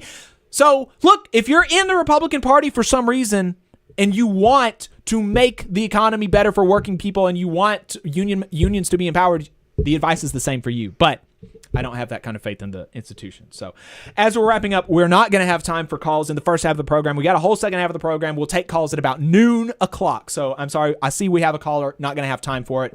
Noon. Call back at noon. 844-899-TVLR. 844-899-8857. We've got about 7 minutes left.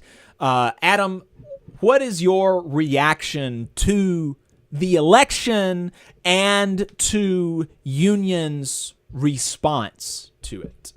Yeah, there's a lot of things on my mind for sure. I really do second your recommendation to read Hamilton's piece. I totally agree with that. Ultimately, the task of working people is to build our power, and unions are how we do that, right? So we need more union members. We need more union organizing. That has to happen, regardless of who's in office. And I don't want to dismiss the differences in the outcomes and, what it could have meant versus what it will mean. I think there are some real differences. I think there's going to be some real issues we're going to have to address. But we were going to have to address issues regardless. Because in the big picture, last week, this week, next week, we're facing multiple layers of crisis bearing down upon us. And the only way I think we can have a chance of a future that we can really believe in is to build a mass movement of everyday people, to unite the diverse working class majority, to build a movement that is rooted in love and justice and solidarity that can fight back against the forces of bigotry, exploitation, and oppression. A movement that is carrying forward the torch of the movements of our past, building people power in a way that we haven't seen in generations. A movement embodying the mantra of an injury to one is an injury to all. We must respond to organized greed with organized people. We must respond to organized hate with organized love. We have to organize everywhere. At the ballot box, yeah, sure, but also in our workplaces, our communities, our campuses, our churches and unions and other organizations and beyond. And we have to spread truth in the face of overwhelming propaganda, as we've talked about already this morning. And as the motto of Alabama says, we must dare defend our rights. Change typically comes from the bottom up. Throughout the history of this country, every inch of progress was fought for from below. So I truly do believe a better world is possible, but only if we come together and fight for it. And it's up to us to do that. I think we don't have a choice because, as Bernie's statement pointed out, we are facing record inequality of wealth and income. We are facing oligarchy. We are facing empire and endless wars. And we're facing a climate that is being destroyed for profit, right? Our future generations being sacrificed on the altar of profit. So I really believe that it's up to us to build a mass movement. We have to come together as working people in a way that we haven't in a long time, right? We talked about the New Deal earlier in this program. Well, we had a massive upsurge of working class organizing in this country. Union density tripled in a few years, right? We had massive interracial organizing at a time where it was often criminal. People came together and stood up, everyday people like any of us, right? Not the millionaire consultants in DC, right? They're not going to come save us, obviously. So I think it's going to be up to working people to have each other's back, to lean on solidarity as opposed to bigotry, because there will be folks just as there always have been in this country, who try to divide us based on race, religion, gender, background, where you're born, what language you speak, who you love, all that kind of stuff. But at the end of the day, the vast majority of us are workers. We don't own anything. It's our labor. That's what we have. That's what we survive on. And it's our labor that powers the economy, right? That's our power. So it's time for us to stick together and realize that power. And that's really my biggest takeaway. I would also say in Alabama, it was interesting. We talked about it last week. Most folks in Alabama didn't have much to vote for in the election. 15 of 17 offices on my ballot were unopposed Republicans. That has to change.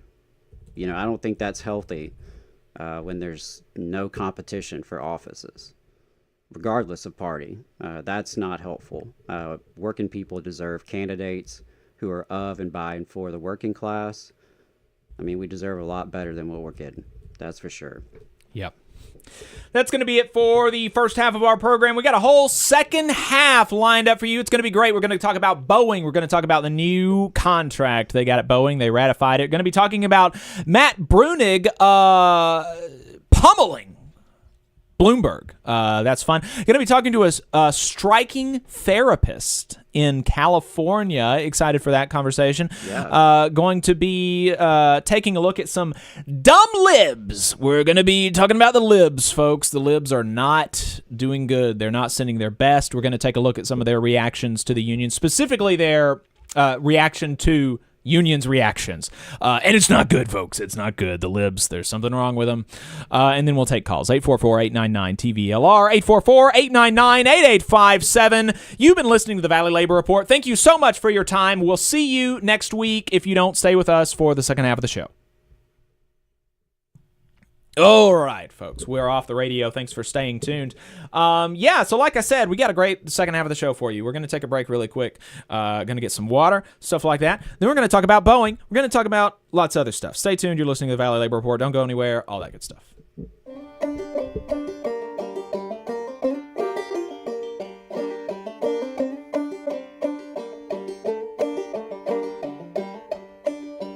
Come on, you poor workers, good news to you I'll tell, how the good old union has come in here to dwell.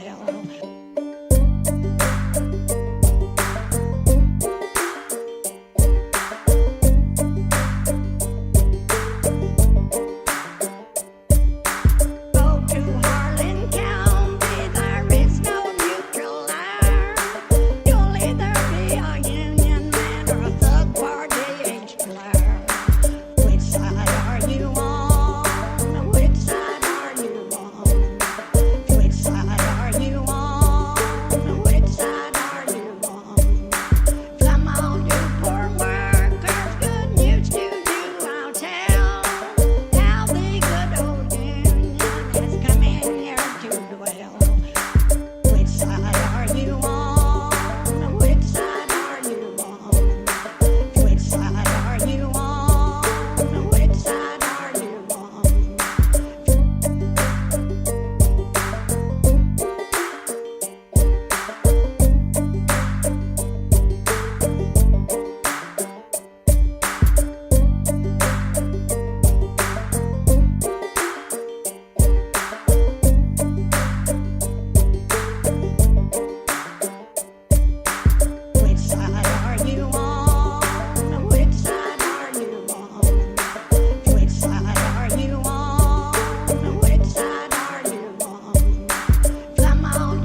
folks. Welcome back. You're still listening to the Valley Labor Report. My name is Jacob Morrison.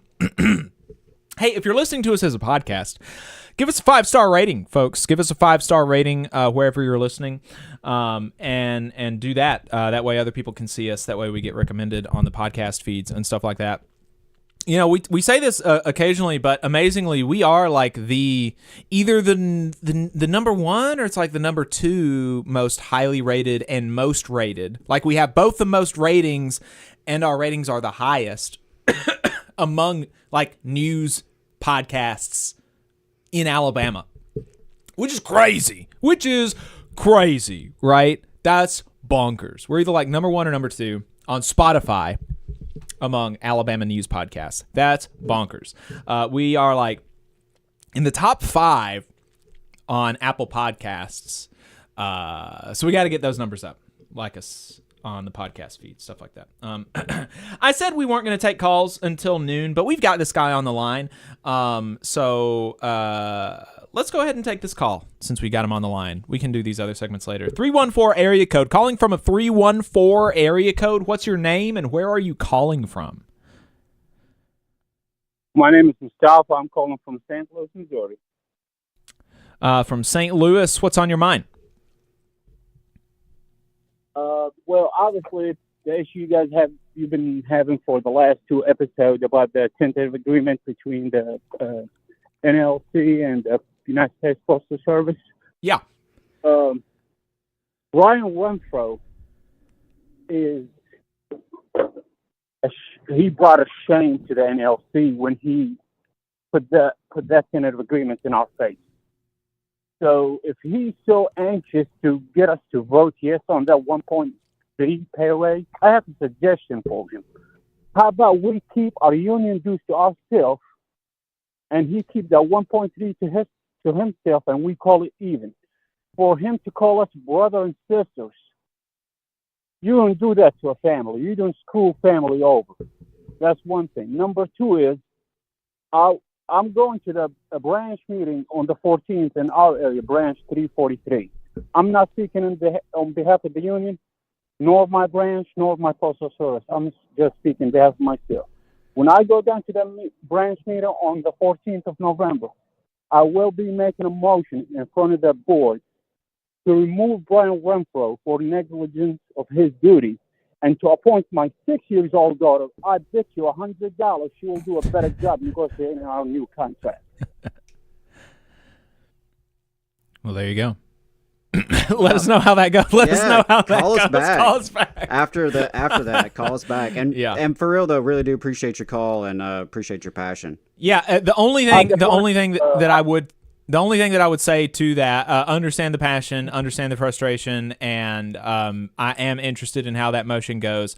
I would just say that no matter how people vote on the tentative agreement, whether your fellow members vote to accept it or not, I would strongly, strongly, strongly push back against the idea that resigning your membership is an appropriate response. Resigning your membership will not really hurt Renfro that much ultimately, and the people that you're frustrated with in leadership. It will make the union as a whole. It will give the union as a whole less resources, and it will take you out of the decision-making body, right? Because who elects Brian Renfro? The NALC has 1 member, 1 vote for the national president. Who elects Brian Renfro? The members. If you resign your membership, you do not get a say in who represents you as a city letter carrier in the next election. So I completely, and I want you to hear me, I do understand the frustration, but I could not be more opposed to the idea of resigning your membership.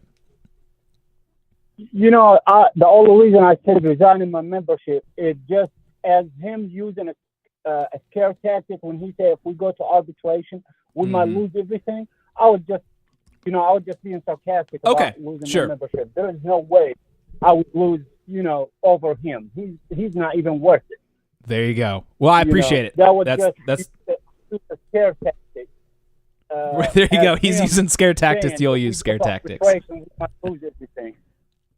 Second thing, I just want to give you guys a shout out because this actually my third episode listening to you, and I want to give a shout out to my brother, Corey Walton and Creb. I don't know his first name, but I know him by Creb.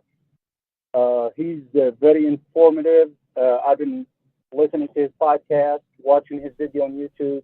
I just want to give these two shout out in addition to you guys. Thank you so much. Thank you. I appreciate it. Thanks for the call. Yes, sir. All right. There you go. Lots of strong feelings in the lots of letter strong carriers. feelings, for sure. Yeah, I saw some comments, over the last few weeks that are really interesting. Lots of turmoil inside the letter carriers. One thing, just to piggyback off your comment, is that, there's going to be disagreements with leadership, and there's going to be disagreements with your fellow members. Right. But just be mindful of the relationships. All right, because. If someone votes yes and you're a vote no, or vice versa, right? Whatever the situation, the folks that you're going to have to continue working alongside, the folks that are members of your local, just be mindful of those relationships and how to build people up to the position you want them in, right? If you're trying to sway them in a certain direction, the relationships are going to be powerful to do that. So. Just wanted to echo on that. I also don't really agree with the dropping dues. I know people do that as a protest sometimes. I'm typically just not a fan of that for all the reasons you stated. Right. So we also have a appreciate everybody tuning in the chat. Almost 100 people watching us on the YouTube, and only 60 people have liked the stream. That's crazy. Like the stream if you haven't. Also, I wanted to lift up the comment about voting in your union elections, right? Yeah. Obviously, we just went through a presidential election. Everyone gets harassed to vote all the time.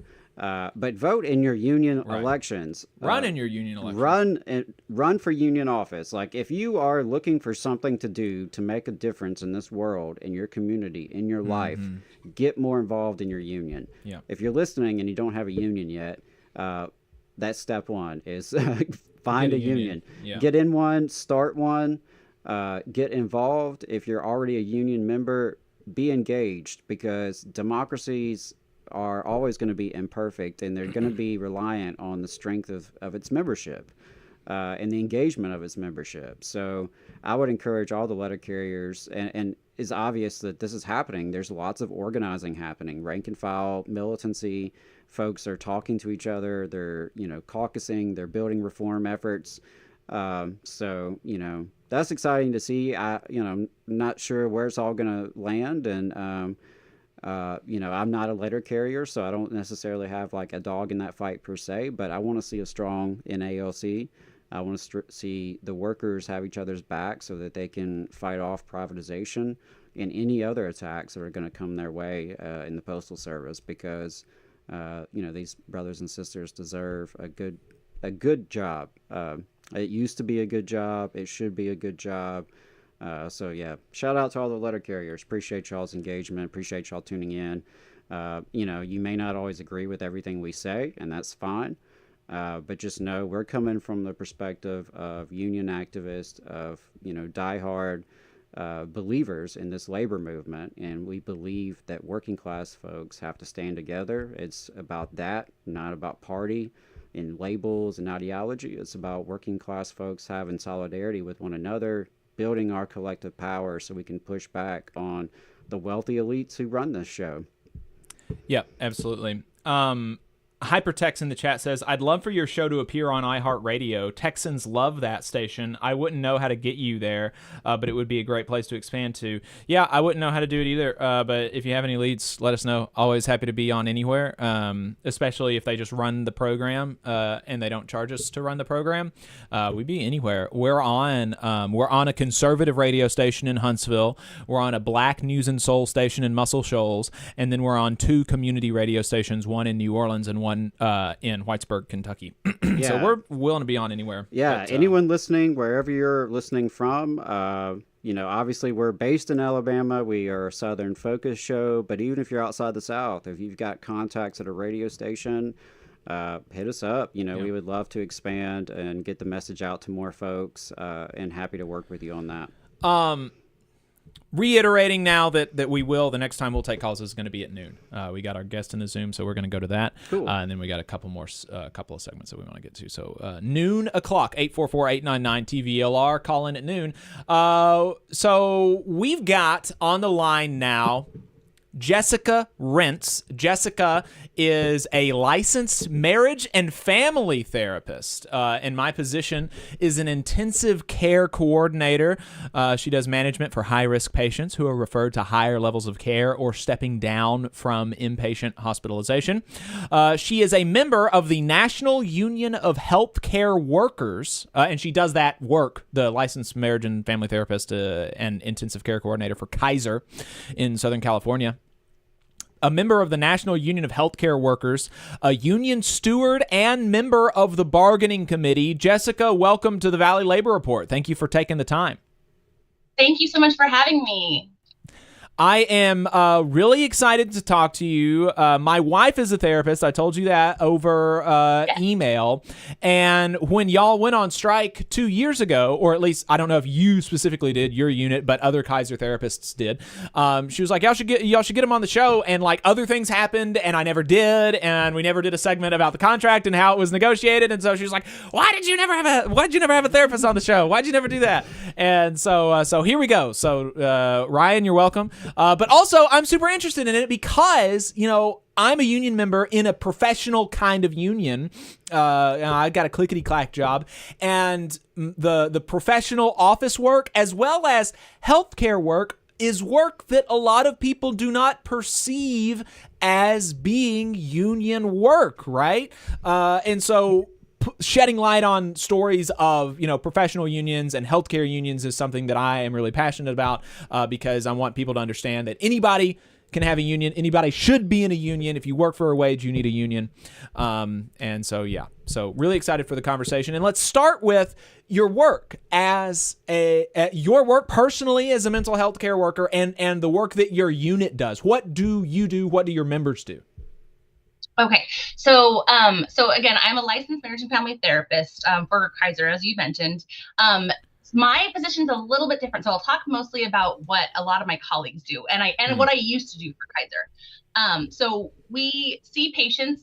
We see patients that come in, whatever they're struggling with. They have an intake, and then they're scheduled for whatever services they're needing. So whether that's individual therapy, group therapy. Medication support services, whatever they're needing, we're getting them scheduled for that. And so they're seen, whether it's in person, virtually, like kind of like we're doing now, or over the phone. And they're seen it depends on like the weight, which is one of our reasons that we are striking as well. But they're seen by their therapist for these sessions. What I specifically do, so I used to do that, and I stepped away about 3 years ago from that because the workload was just getting too much for me. So what I do now, as you mentioned, I'm an intensive care coordinator. So I don't have a caseload of my own. I work with everybody else's patients who are needing that intensive care coordination. So if they're needing higher level of services than what we can provide within Kaiser, or if they've unfortunately been hospitalized and they're needing to kind of step down into lower levels of care before they return to Kaiser, I'm helping manage their case managing for them to get them the care that they need at that point. Gotcha. And so do you have among your unit like people who do kind of the traditional, like you think of a therapist and they're sitting on a couch and like talking about, like that kind of clinical therapy? Do people in your unit do that kind of work? Yes, absolutely. And a majority of the therapists that we have at Kaiser, that is the type of work that they do. They do the back-to-back, the return therapy. They're working on goals and helping our patients, improve, manage whatever they're going through. So yeah, a majority of the therapists that I work with do that return therapy. Absolutely. And I did want to mention too, that outside of the therapist, so our therapists make up a majority of our union in Southern California for NUHW, for Kaiser. However, also in our bargaining unit is our psych RNs. So these are RNs who are working specifically with our psych patients regarding medication issues. They're assisting the doctors. We also have medical social workers who are helping our patients in the hospital and different levels of like medical care. And then we also have care at home, social workers as well, who are assisting patients who might be on hospice or palliative care. And then additionally, I don't want to leave out our psychologists as well. So they are doing testing for our patients, treating our patients, in whatever ways they need to be treated as well. So outside of the therapy, there's also all these other members that are along with us in this crazy ride right now. And so before we start, y'all are on strike right now, and you have been actually for like 2 or 3 weeks. It's been a while. But before we get to that, can you explain, talk to some of that, the people who kind of see mental health or healthcare work in general, hospital work, professional work, as not the type of work that should be unionized. Why are you, as mental health workers, unionized? Many of these folks are non-union nationwide. Why have y'all chosen a different path?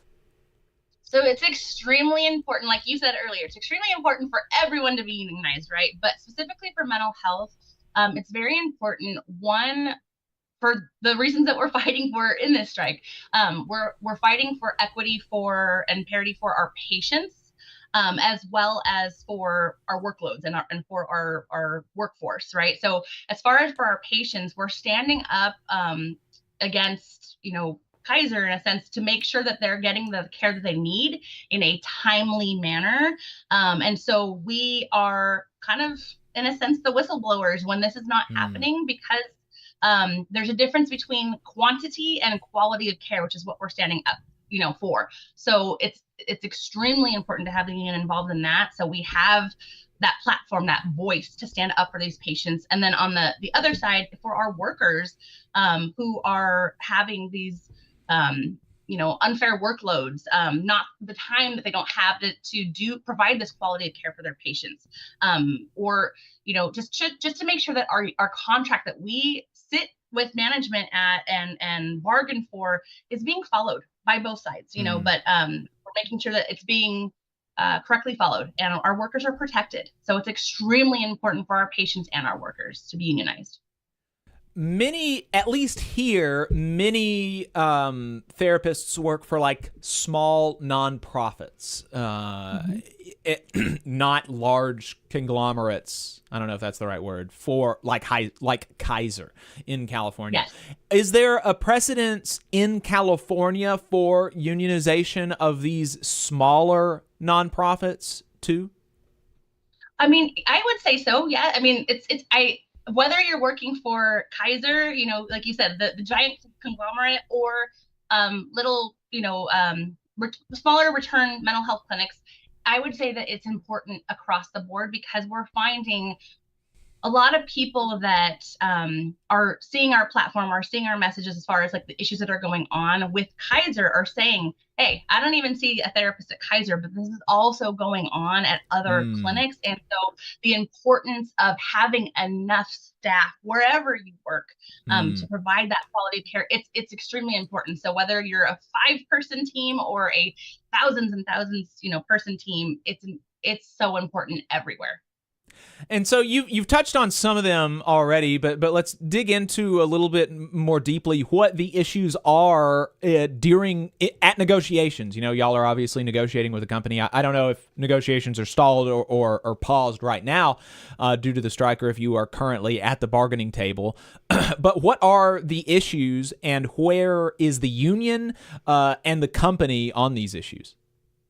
So just to give you a little back information, we started bargaining with Kaiser regarding this contract because our contract expired on September 30th. we started bargaining with Kaiser regarding this contract on July 31st. That's the earliest that they would come to the table with us. We wanted to start bargaining back in April, but they kind of pushed that. So we've been bargaining with them since July. Unfortunately, our contract expired because we were unable to come to an agreement regarding the issues that I'll talk more about. And so we've been on strike since October 21st. So we just on Friday, yesterday, we just finished our third week of striking. And so, but however, we continue to want to meet with Kaiser at the bargaining table through the strike.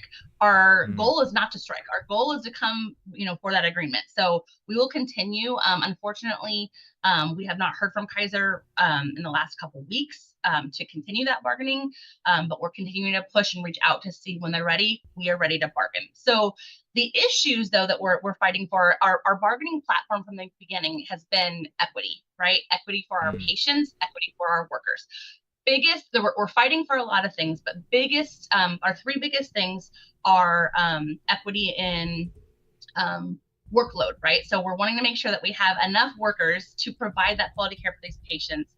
Another piece of that is outside of therapy, outside of seeing that patient one-on-one, there's a lot of vital tasks that we do to effectively provide these services to these patients outside of that therapy room. So that is whether it's charting, finding resources for these patients, compiling, whether it's CPS reports or creating referrals, talking with, our colleagues regarding their care, whatever it is, there's a million things. And at this point, Kaiser is supposed to give us in Southern California 4 hours of patient management time is what we call it, that time that we have, based on net loss for things out of our control. So whether a patient cancels an appointment or no-shows to an appointment, they kind of tap into that. And so typically we're only left with about 2 hours a week to manage all of our patients that we're seeing and do these outside tasks.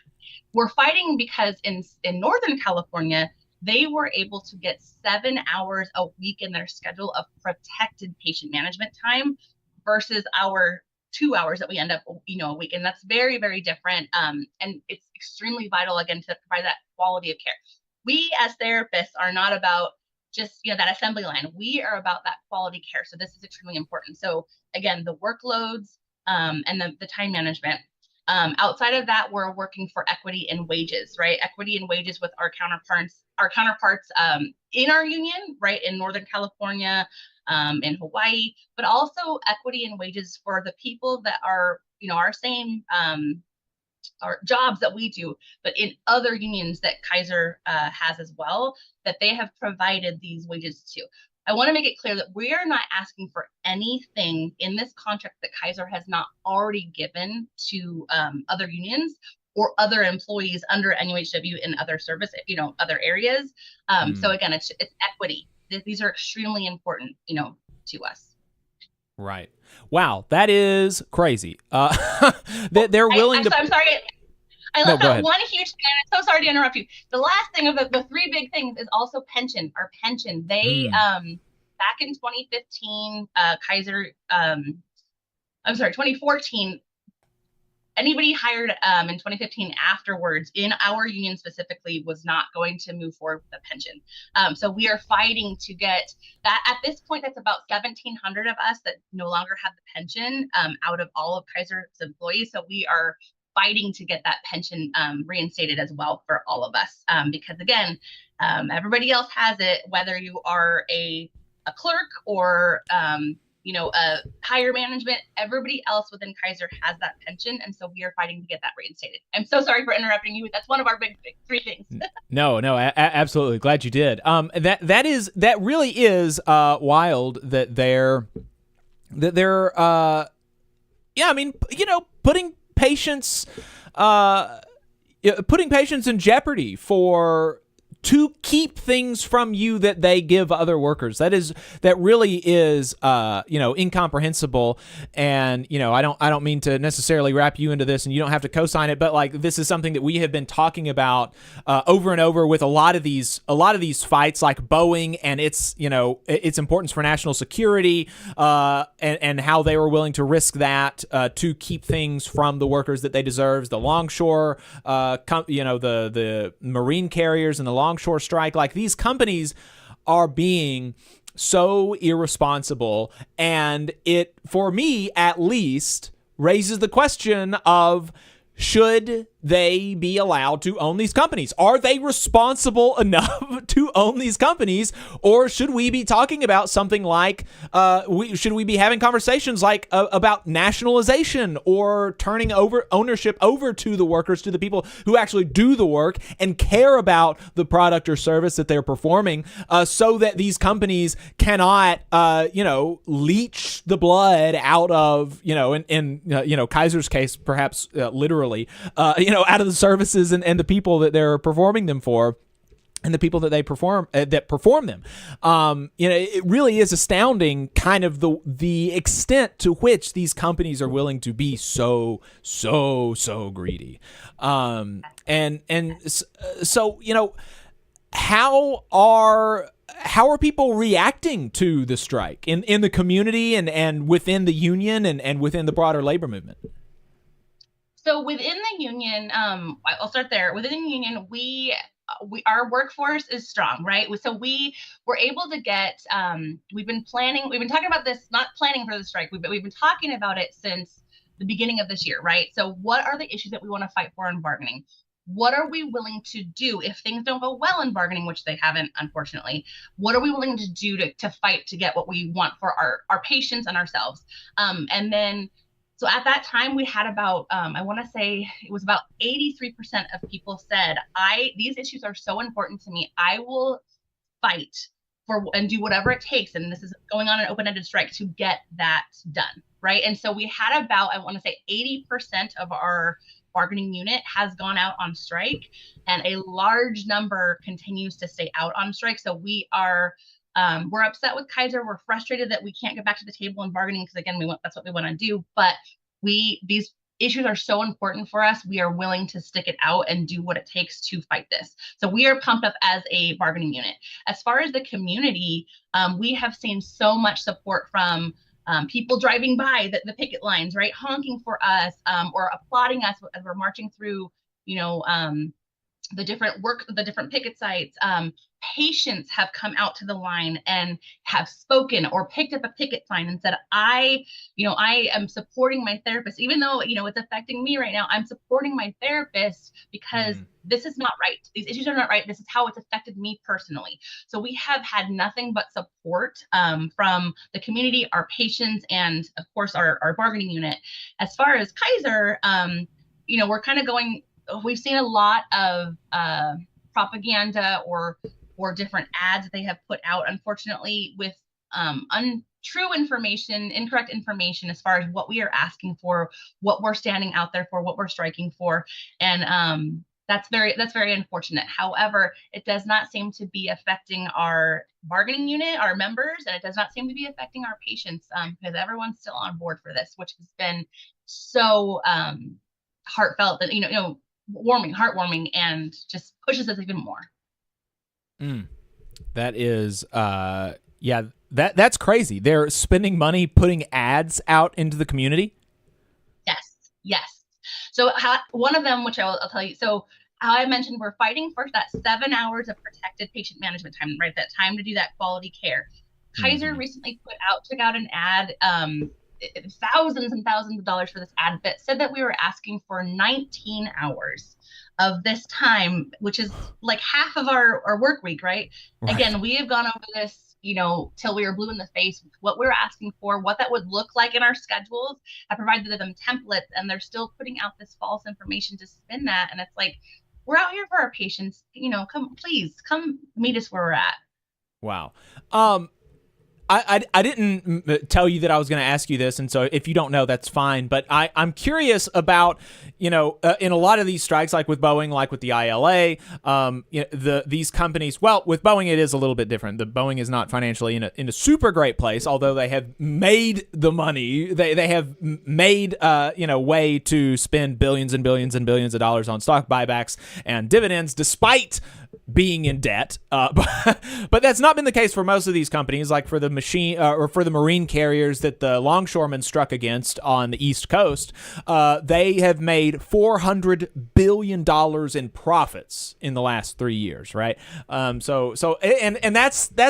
a similar dynamic in a lot of these cases. Is there a similar dynamic here? Like, is Kaiser one of these companies that's raking in the monies? Do you know how much, what their profits have been for the last few years? Or is there, like, is one of the things that they're saying is that there is actually, like, there's a financial strain here on Kaiser that we got to tighten our belt, and, we're not going to take pay cuts, obviously, as executives, but somebody has to, and it's not going to, like, what's the financial situation with Kaiser?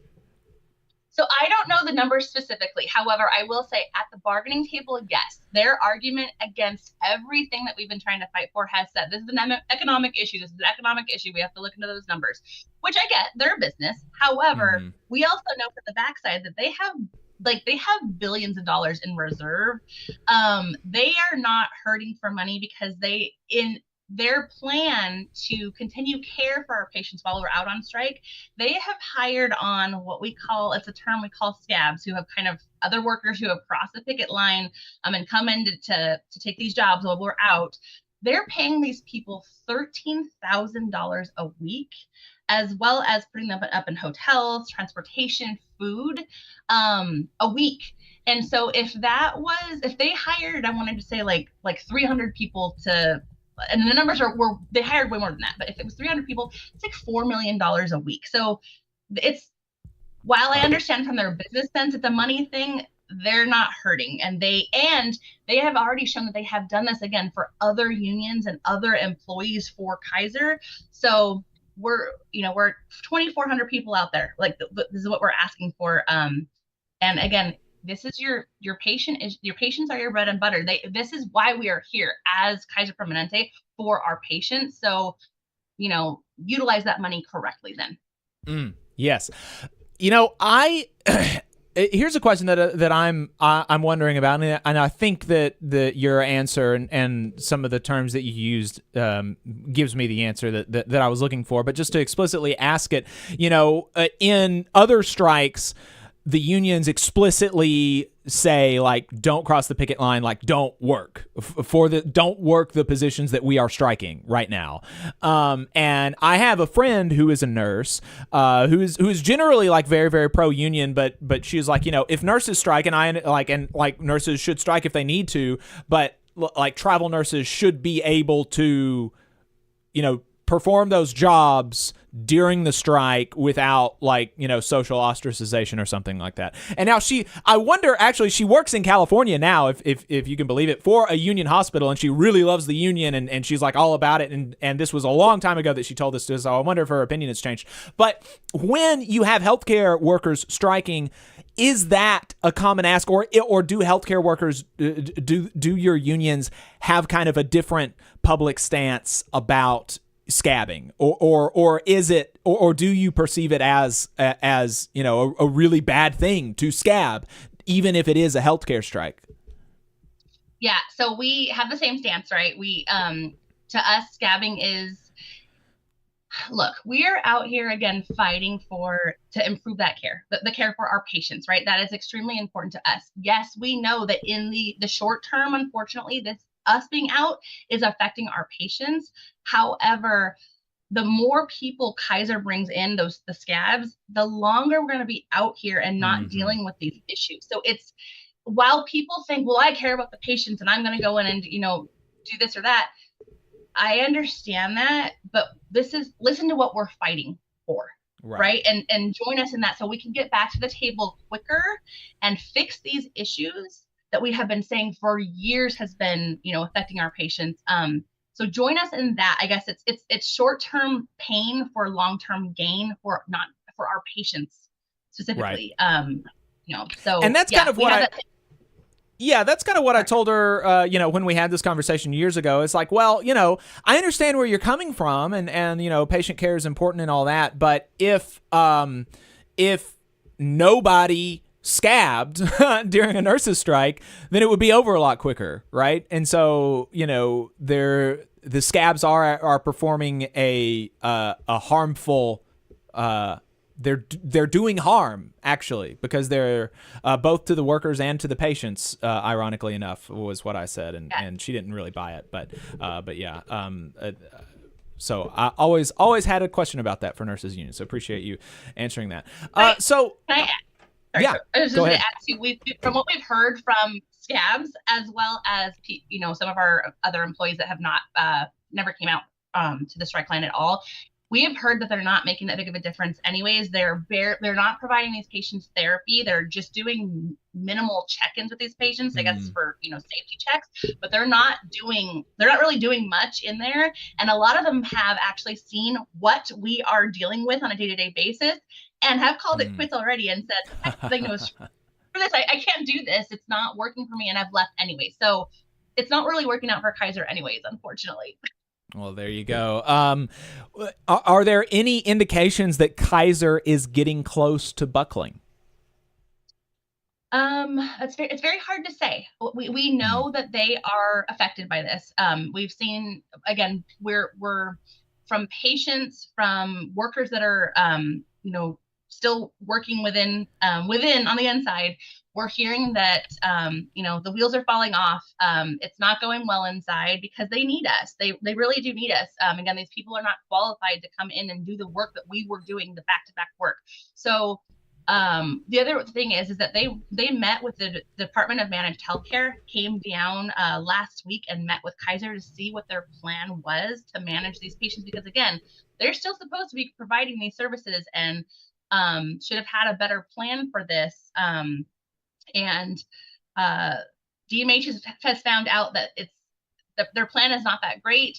Patients have been calling and complaining, are refusing to come back and see the scabs.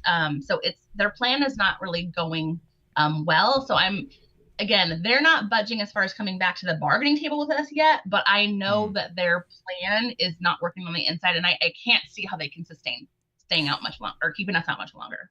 It really does seem like scabs are uniquely ill-suited to be therapists. Like, to be a scab therapist seems like a uniquely difficult proposition. Just like logistically speaking, aside from the moral stuff, which is bad, and like it makes you a little bit of a bad person if you scab, but like just logistically, that seems like that would be a hard thing to do well, to be a scab therapist, because of all the, the importance of building relationships in therapy.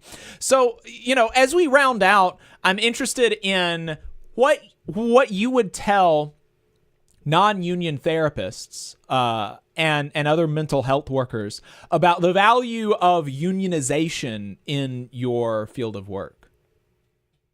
Absolutely. So unionization is extremely important. As I mentioned before, it's to have that platform, to have that ability to come together and fight for what is right within your clinic or your facility or wherever you're at.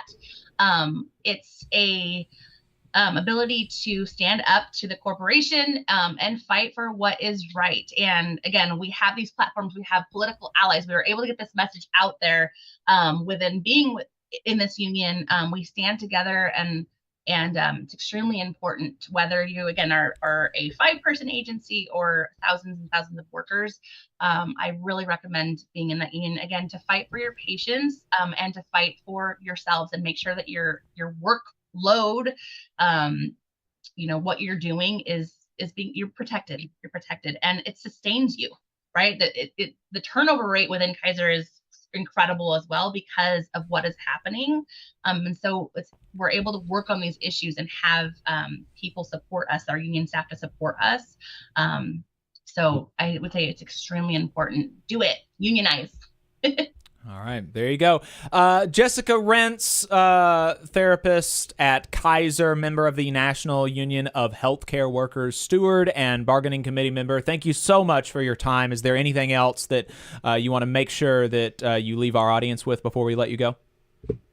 I just appreciate it. Thank you so much again for having me on here to be able to discuss these extremely important issues. But I just want everybody to know we appreciate your support from wherever you are. And if you find that these issues are going on in your workplace as well, stand up and do the right thing. And again, just appreciate everybody's support. So thank you. Thank you so much, Jessica Rentz. Thanks again. All right, we got some other stories for you today. Let's check this out. 844-899-TVLR is the phone number, 844-899-8857. Let's take a look at this from Matt Brunig. You know, I'm a fan of Matt Brunig. Matt Brunig is a pretty cool guy. He's been on the show before. We talked to him about, last year about his lawsuit against Steven Crowder. Steven Crowder has now been shellacked in the court system. He is appealing his shellacking, but I think that Matt Brunig will prevail. You can see our coverage of that on our YouTube channel. He's not done shellacking right-wingers, though. He recently shellacked Mike Bloomberg of billionaire presidential candidate fame, which that was just a really bizarre campaign. Dropping like billions of dollars into this campaign that went absolutely nowhere. Really crazy campaign. So, Matt Brunig says that, and this is on, you should check out his Substack, nlrbedge.com. In May of this year, this is Brunig. Brunig filed an unfair labor practice charge against Bloomberg LP for maintaining illegal confidentiality, coworker non-solicitation, and customer non-solicitation rules in their standard employment agreements. These rules violated Section 8A1 of the National Labor Relations Act, NLRA, because a reasonable person would read them as prohibiting certain protected activity, including publicizing working conditions, soliciting coworkers to leave for a competitor as part of a broader course of protected activity, and soliciting customers to engage in a solidaristic consumer boycott of the company. Yesterday, I entered into a settlement agreement with Bloomberg LP to rewrite its standard employment agreement in order to make it compliant with the NLRA and to notify all current employees that it would not enforce the offending rules. So that's really, really cool. The coworker non-solicitation rule was changed so that it does not apply to the solicitation of employees, agents, consultants, or independent contractors, and only to non-NLRA covered officers, executives, and supervisors, right? So here's the relevant language.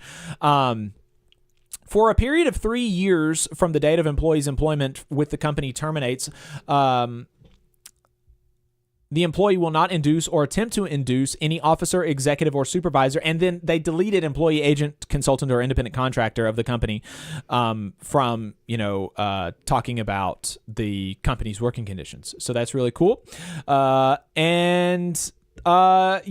Basically the rule was too broad is the big thing. Is it made employees sign away their protected rights to talk to each other, to talk to the public, and to talk to other contractors about their working conditions, and to advocate for courses of action to correct those perceived injustices, right? You have a right to do that under the National Labor Relations Act. And so Matt Brunig says that some of the clauses in the contract that Bloomberg LP had violated the National Labor Relations Act. And so he was able to get a settlement there.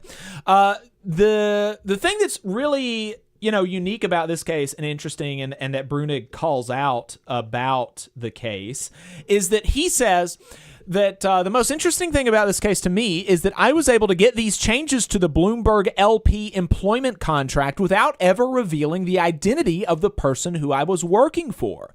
I accomplished this by filing the charge with myself as the charging party rather than filing it with my client as the charging party. This is allowed under the board regulations, but I don't think many lawyers take advantage of it.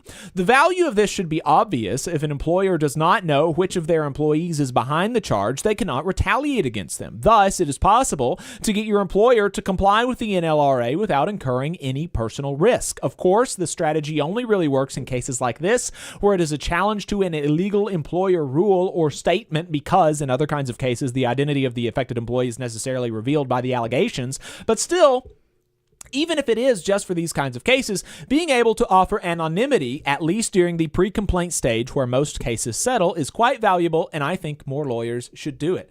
So very cool thing that Matt Bruenig did here, and kudos to him for doing that, just going on a right-wing shellacking tour. Matt Bruenig is at the NLRB. So we applaud him for that, and we wish him the best of luck in his continued shellacking of right-wing employers. We've got a caller on the line. The caller is from a 573 area code. 573 area code, what is your name and where are you calling from? Oh, my name is Paul. I'm calling from just I'm sorry. Hey, caller, you are breaking up really, really bad. Could not hear you. If we're on speaker, please take us off speaker. If we're on headphones or whatever, please take us off. Couldn't hear you at all. Hold on. Well, my name is Paul. I'm calling west of St. Louis, Missouri. Paul from west of St. Louis, Missouri. Lots of St. Louis, Missouri callers today. Paul, your audio sounded infinitely better. Thank you very much. What's on your mind? Well, I am calling from what I commented earlier, following the election and how unions should, go with their process of recommendations for president. However, my problem is that I don't trust my union president at all, and therefore his recommendation didn't mean much to me. And the problem is I wanted to vote a certain way, but unfortunately, I didn't trust the union president at all. I work for USPS, NALC union member, and our president has just trashed everything for us. Put it mildly, I've been in the post office for 4 years and been going into the Step C, where Step C will now be the lowest part of the pay scale for regulars. And it's just totally screwed everybody from Step C to P. Yeah, I understand completely the frustrations with the NALC's leadership, and understand, the idea about, that's the problem with leadership that's not good, is that, when unions with leadership that does not have the trust of their members do make endorsements, they don't work as well, right? The value of a union endorsement is ostensibly that it either comes from the members or that the union as an institution will have the ability to convince their members that the endorsement is correct. And so when you have a union that does not have the trust of its members, then obviously as a value proposition, at least for the candidates, that's not really there, right? Exactly. It's just crazy. Our union president said he made lots of promises, and he failed on every single one of them.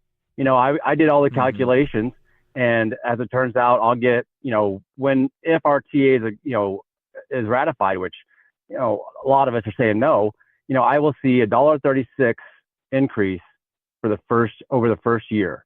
That my step is 99 cents, and I get that every 46 weeks. So, it's $1.36 is nothing in the scheme of things, especially with inflation, with a raising, price of healthcare, and there's a lot of factors that, I have that I'm living paycheck to paycheck. I'm working overtime as much as I can just to make ends meet. And I shouldn't have to do that. The two tiers, pay scale is crap. And they should have just done something a whole lot better to service those people that are out there every day, hot, cold, gunpoint, everything to make this happen. And, I see where the presidential candidates that we had and see which one, was going for. But I look at it this way. I look where it was 4 years ago. The price of everything is a whole lot lower. I took the chance and said, okay, if I don't get anything from our new TA, hopefully the prices can go down for what they were 4 years ago. If not, just a little bit better than what they have been the last 4 years under Bidenomics. I'm sorry, that's just the thing. I'm looking at what I can afford underneath a crap TA. Yeah, it's frustrating. The tentative agreement, and the distrust that you have with your union's leadership. I guess the thing that I would encourage people to do individually would be to, particularly when they don't trust their unions and they don't have trust in their, they kind of evaluate the arguments that their union is making and that other unions are making about, their endorsements and kind of look at that kind of stuff holistically. And so, you're saying that inflation was the reason that you voted for Trump. Oh, exactly. I mean, I look at what cost of gas, groceries, rent. I mean, everything underneath the sun, just everything has gone up in the last 4 years, and nothing has been done about it. And the problem is I'm looking at what it was 4 years ago. I'm looking at what it was, before that. These last 4 years, yes, the inflation, yes, we had COVID, yes, we had a lot of things. I can understand the whole economics of everything. People lost workers, and they had to pay, more to have people there. And unfortunately, we just, my home state, Nebraska, let me rephrase that. They just raised the minimum wage in the state of Missouri I'm in right now, and everything's going up because people want more. Well, with our new TA, we deserve more as carriers in the United States because we do a lot of work, and we do a lot of work for, these people that get elected as well. On the inflation, you're saying that's kind of the biggest reason that you voted for Trump. What do you make of the fact that, inflation did happen in basically every Western country, regardless of the political, association of the party in charge, from the Tories in the UK to the centrist government in France to, liberal governments in Germany. Like, they all had inflation, and the United States had the least inflation. What do you make of that fact? Well, they also have a whole lot more where they spend on healthcare for their. They spend less on healthcare, actually. Please let me. What's that? They spend less on healthcare, actually. These countries. They spend less on healthcare. I apologize, and I did not know that. Honestly, I don't know what to say about that. I mean, we have the resources to, drill our own oil. We have the resources of that because we have the access to, fossil fuels that, other countries don't. So if we have, what do you make of the fact that fossil fuels? Yeah. What do you make of the fact that we're producing more oil now under Biden than we were under Trump? Well, where's that oil going? A lot of it's here. Well, didn't we do that underneath the Trump administration as well? And gas prices were a whole lot lower. Gas prices are a whole lot lower, then so is, shipping and the price of everything as well. Right. But I'm just saying, there are other reasons why gas is higher, right? There's a whole global economy, and production in some of the other oil producing nations has decreased. And you've got the problems with, it's a global market. The European countries are no longer getting oil from Russia. And so they're having to pay more to get it elsewhere. And so, there's a whole global thing, but, as far as what the U.S. does, and we can talk about it. Is this the right thing to do from a climate perspective? But the U.S. is producing more oil than it was under Trump. That's just a fact. On other stuff, what do you make of the fact that I'm interested as a union member, are you concerned about the attacks that the Trump administration did, during its first term? And, are you concerned about a kind of redux of that in a second term? Privatization? Yeah. Well, among honestly, other things. the Postal Service has been around. Postal Service has been around for 250 years. We've been through many administrations, both Democrat and Republican. I do not. That's one of the staples of the United States. That's one of the things that we will never be able to get rid of. And it's not going to go anywhere. Even though Donald Trump in his first administration put out a plan to privatize the Postal Service. I mean, I'm looking at it right now from 2018. The Postal Service, the White House, the Office of the White House had a plan to privatize the Postal Service. Even though they had that, and that's kind of privatization, cuts, cutting pensions, cutting jobs, things like that. That's all part of the kind of economic program of the Republican Party. You just don't think it'll happen. That's just one of the things that that's just kind of not going to be able to happen for one reason or another. Yeah, I don't. It's just like the Trump administration wanted to redo the education department. Education is a staple. There's no way that they're going to be able to get rid of education because most education is funded through state agencies and through the state with taxes. Yes, they do get some federal grants for certain items, special education and other items. However, the Postal Service and education are not going to go anywhere. We've been around. They're not going to go anywhere. There would be an uproar for both. Well, caller, I hope you're right. That's all I can say about that. I hope you're right. I hope that despite the fact that Trump has said he wants to do it, has put out plans to do it, and says that it would be a good thing, I hope that he's just not able to do it. Lord willing, you're right. Thanks for the call. I appreciate it. I don't think you will be. I don't think you will be. Thank you. Right. Bye. From your lips to God's ears, my friend and brother. We have another caller on the line. This one from a 715 area code. 715 area code. Oh shoot! I meant to ask the Nebraska caller about Dan Osborne. Gosh, dang it. Oh well. Hey, if you're still listening, caller from Nebraska, put in the chat. I want to know your thoughts about Dan Osborne. Okay, this caller from a 715 area code. 715 area code. What's your name? Where are you calling from? Hi, my name is Harley, and I'm calling from Wisconsin. Charlie from Wisconsin, what's on your mind? Harley with an H. Harley from Wisconsin, sorry. Harley from Wisconsin, what's on your mind? It's okay.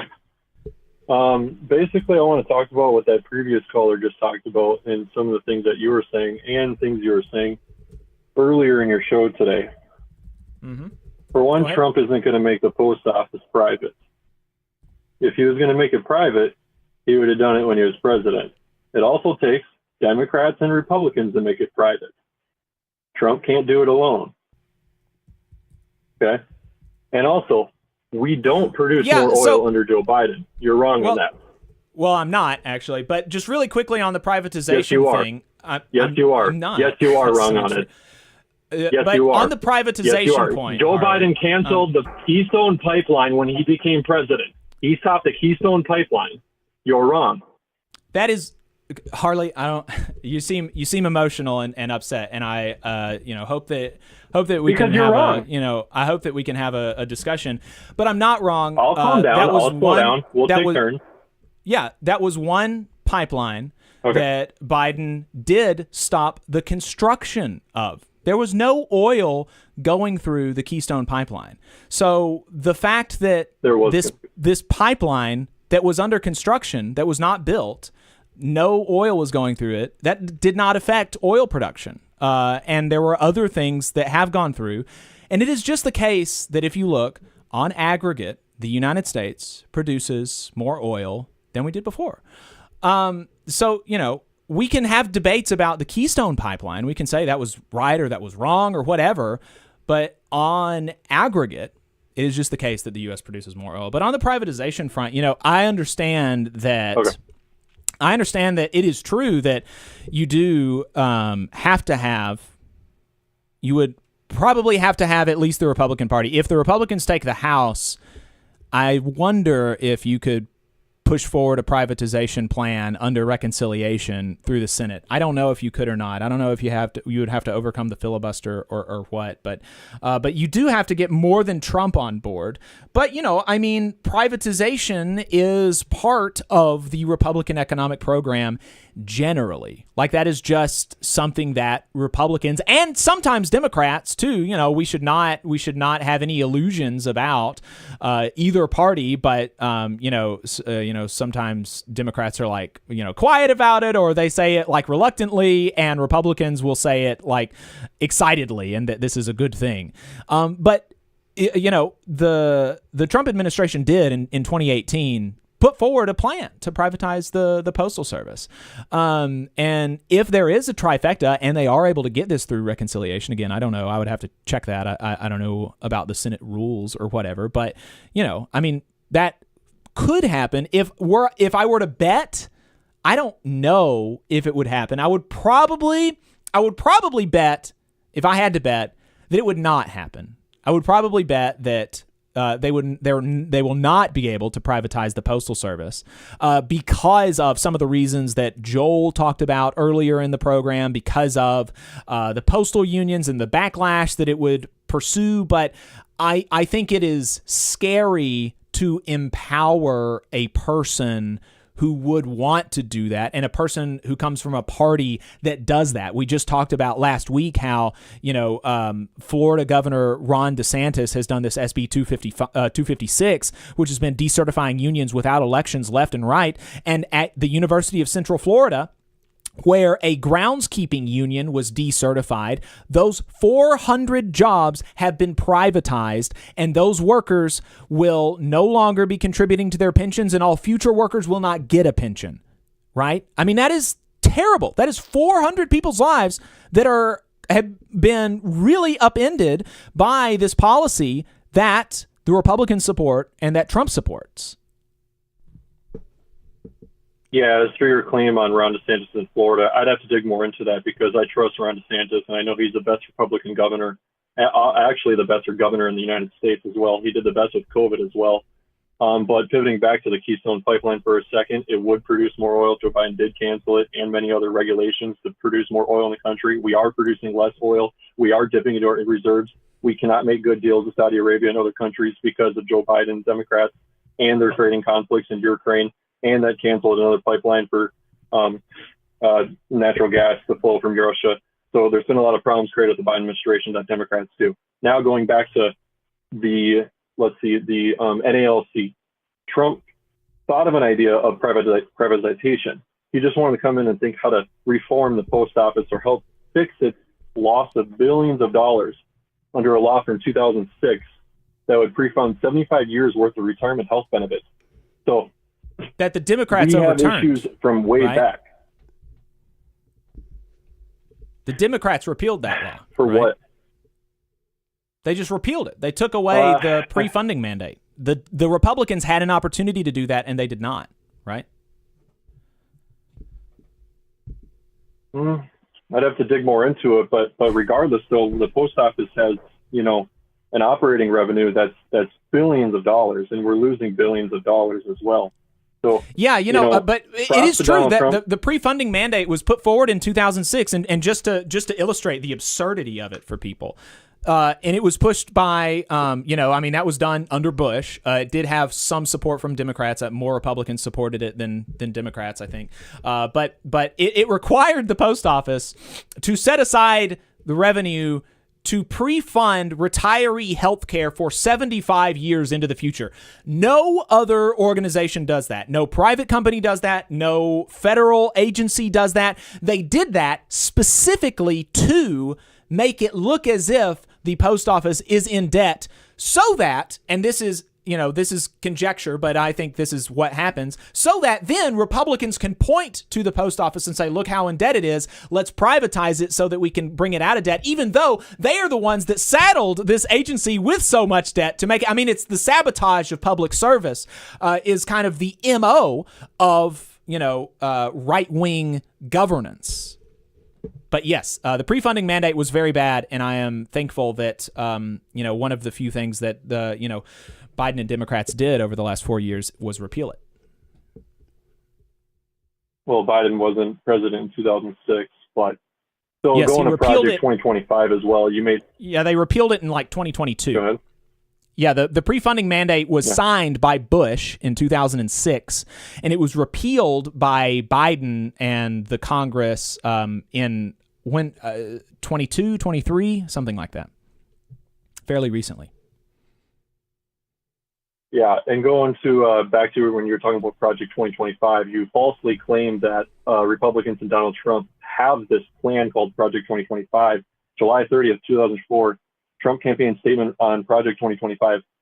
President Trump's campaign has been very clear for over a year that Project 2025 had nothing to do with the campaign, did not speak with the campaign, it should not be associated with the campaign, nor the president anyway. So everything you said about Project 2025 is just Democrat propaganda that you're spewing. By the way, on the Project 2025 thing, it is true that officially the Trump the Trump campaign did not draw up this document. But if there was a think tank that had previous high-level officials in the Obama administration that had people that was associated with the Trump campaign, that had people that were going to be in a future, just imagine all of this for Democrats. Like that, it was produced by the Heritage Foundation, which has its payroll is like entirely former and future Republican administration officials. And so like the idea that it's completely separate from Trump is kind of like does not make sense to me. And further does not make sense to me because he said, I disavow Project 25, or I don't like Project 2025. I don't know if he said disavow, but he tried to put some distance between himself and Project 2025. But there was not a single policy, and you can correct me, maybe you can. There was not a single policy that I'm aware of that Project 2025 put forward that Trump specifically denounced. And so what he did was put distance between himself and the unpopular policies of Project 2025 without ever actually saying, no, I'm not going to do it.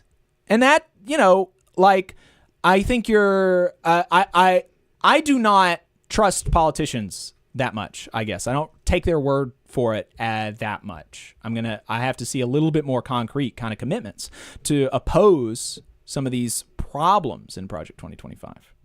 I mean, does that make sense? Does that make sense? Yeah, I mean, I can hear your truth telling with saying that Project 2025 was created by the Heritage Foundation and not Donald Trump. So, I mean, you did answer that question, and you said Donald Trump does not technically endorse that.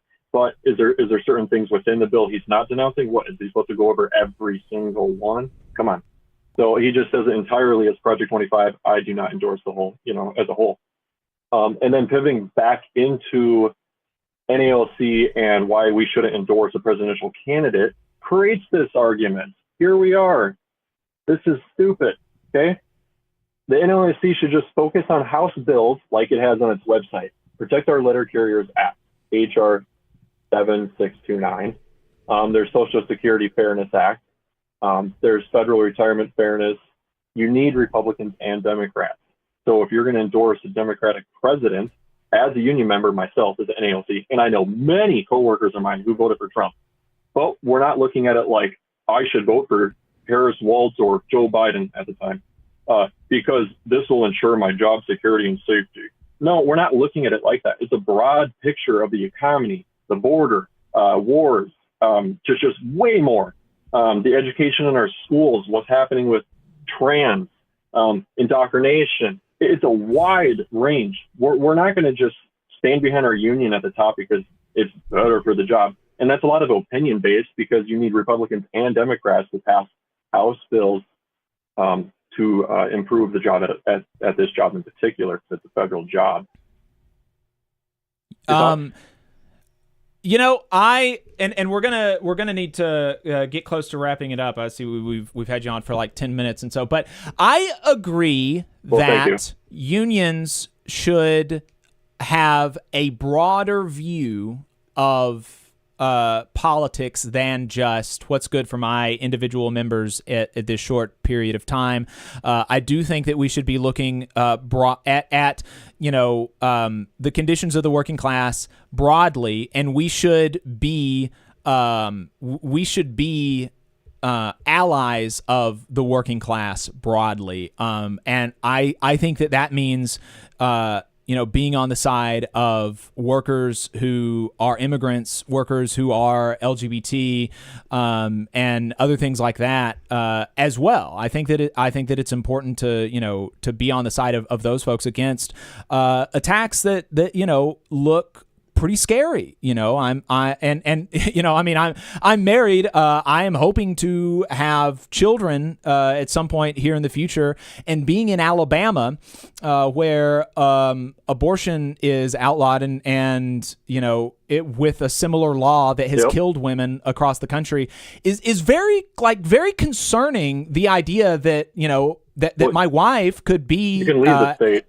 Yeah, well, yeah, we could leave the state. Yeah, we could leave our whole family. We could leave my job. We could leave everything. We could do that, but that sucks. That sucks There's freaking still measures lot. to protect her right? life. She's not going to die. Well, people have. She's not going to die. They will help her in the All hospital. right, I'm going to go ahead and just say I appreciate your call. I would encourage you to unplug from the right-wing propaganda, and because Republicans don't give a damn about us. No, I'm not going to unplug. Democrats don't give a damn about us. There's a lot of information that you're listening to that I think is questionable. I'm not aware of trans indoctrination happening in schools, for example. To your point, Jacob, I stand with all working people, not with billionaires. I stand with all working folks, regardless of what they look like, where they come from, what they talk like, what they look like. If you work for a living, you're on my side and I'm on your side. And that's a little bit different than alliances to politicians. I don't have loyalty to particular parties or politicians, certainly not billionaires. And so, I appreciated the conversation, but lots of misinformation. We did go a little long on that. And you can always call back again, but 15 minutes is about where we need to start bringing on. We got other callers on the line. Other callers on the line. Women have died. That's just true. And just because it's rare, it didn't happen before. Women didn't die before, listen, right? I mean, at least because they didn't die because they needed an abortion because of, because of health complications or something. That just didn't happen before. And now it does in states like Alabama. Well, there's politics that's grounded in material reality, and then there's magical thinking. And I've heard from people today that, well, I don't think he's going to do things that he says he believes in, that all of his backers believe in, all the interests behind him believe in and support. I think he doesn't actually want to do that.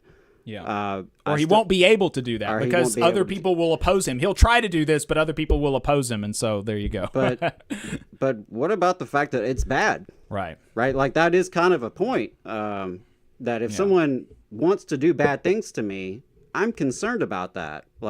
I hope that they can't pull it off, but that's separate. But that's just, it's just interesting, some of the issues that come up to people because, as far as I know, trans folks are 1%, 2%, 3% of the population. I know that LGBT folks in general are less than 10% of the population. Yeah. Haven't ever done anything to me. No. Not ever. Have loved ones in those categories, and they're not the ones running the system. Turns out a handful of billionaires actually own America and run this country. Yeah, and that's why. And fundamentally, my whole political outlook is shaped by the fact that I believe billionaires and bosses have too much power, and working people need more power. Right. And to do that, I think that to do that, at least unions make the argument typically that you have more space to move under Democrats as unions than you do under Republicans. You just come under more attack under Republicans. And so, but that does not, like if you listen to, I hope that the letter carriers and particularly the ones that are Trump supporters and don't appreciate our politics. I hope that, I don't know. I was about to say, I hope that you'll keep tuning in because we criticize Biden or we criticize, Democrats and stuff relatively regularly, but we're going to have a Trump administration. And so, anytime that we criticize the Trump administration, they're going to say that, oh, you're just partisans and you have, Trump derangement syndrome or whatever. But, I hope that you'll listen to, when we criticize, when Trump does things that we should criticize. And letter carriers, we will be on your side when Trump tries to privatize the Postal Service. We'll be part of the force against it. Yeah, that's absolutely true. I mean, the reality is that the working class has been getting its ass kicked for over 50 years of neoliberalism, which has been embraced by both parties, but by the Republican Party more so than the Democratic Party. Not to excuse the Democratic Party at all, but to just acknowledge reality that you have a far-right party versus basically a centrist party. Mm-hmm. That's the reality. On display for 2024, we got to choose between preserving a broken status quo or just making it all worse, which is what is probably going to happen, right? Yeah, we got other callers, and he's in the chat saying if you had to drop my call, it's because I was proving you wrong and myself correct. That's not true. You spent 15 minutes, we gave and you we plenty have of other airtime, callers, and we have other callers. And you can call back again. We can make it a regular thing. 404 area code. We have a caller from a 404 area code. What's your name, and where are you calling from? This is Steve from Atlanta. Steve from Hot Atlanta. And stagehand, right? Yeah, we don't call it that, but hey, I remember. Appreciate the call. What's canvassing for the past few for Harrison Walls being an independent voter? It was kind of frustrating, especially when one of the talking points was Project 2025, and having people try and check me on it. So, if you were intellectual in any way, you did your research and looked up Agenda 47, which was Trump's version of Project 2025 that he couldn't hide from, even though in his first term, 64% of the Heritage Foundation policies were enacted. So therefore, we can look at Project 2025 in parts will probably be passed along. The frustrating thing of being out canvassing is hearing people saying that they wouldn't vote for Harris because of Gaza or, that she wouldn't do anything different than Biden. And that was the two big factors after knocking on about 4,000 doors and talking to almost 2,000 people, that was the concern. But DJT wouldn't make it any better. He's friends with Netanyahu. They're probably going to end up wiping Gaza off the map and attacking Lebanon more. Yeah. So I don't know how that's going to be any better. And people, don't understand tariffs. So we'll see how that goes and what people will be saying in the next year when things don't go down. Yeah, the Gaza thing is the thing that's the most difficult, and particularly like if it's if it's somebody from an Arab community, I don't know how to, and I don't know that it's worth it, frankly, or that it would be good to try to talk to them about how maybe Harris will be better than Trump or whatever, because she, Harris could have done that, right? I mean, I certainly she made a calculated choice to lose voters who cared about Gaza, and that's my assessment. I agree that, I can be frustrated with people who maybe didn't think through how that calculation will work out, because I agree with your assessment that Trump will not be any better for Gaza. Were I in a swing state, I would have voted for Harris, but I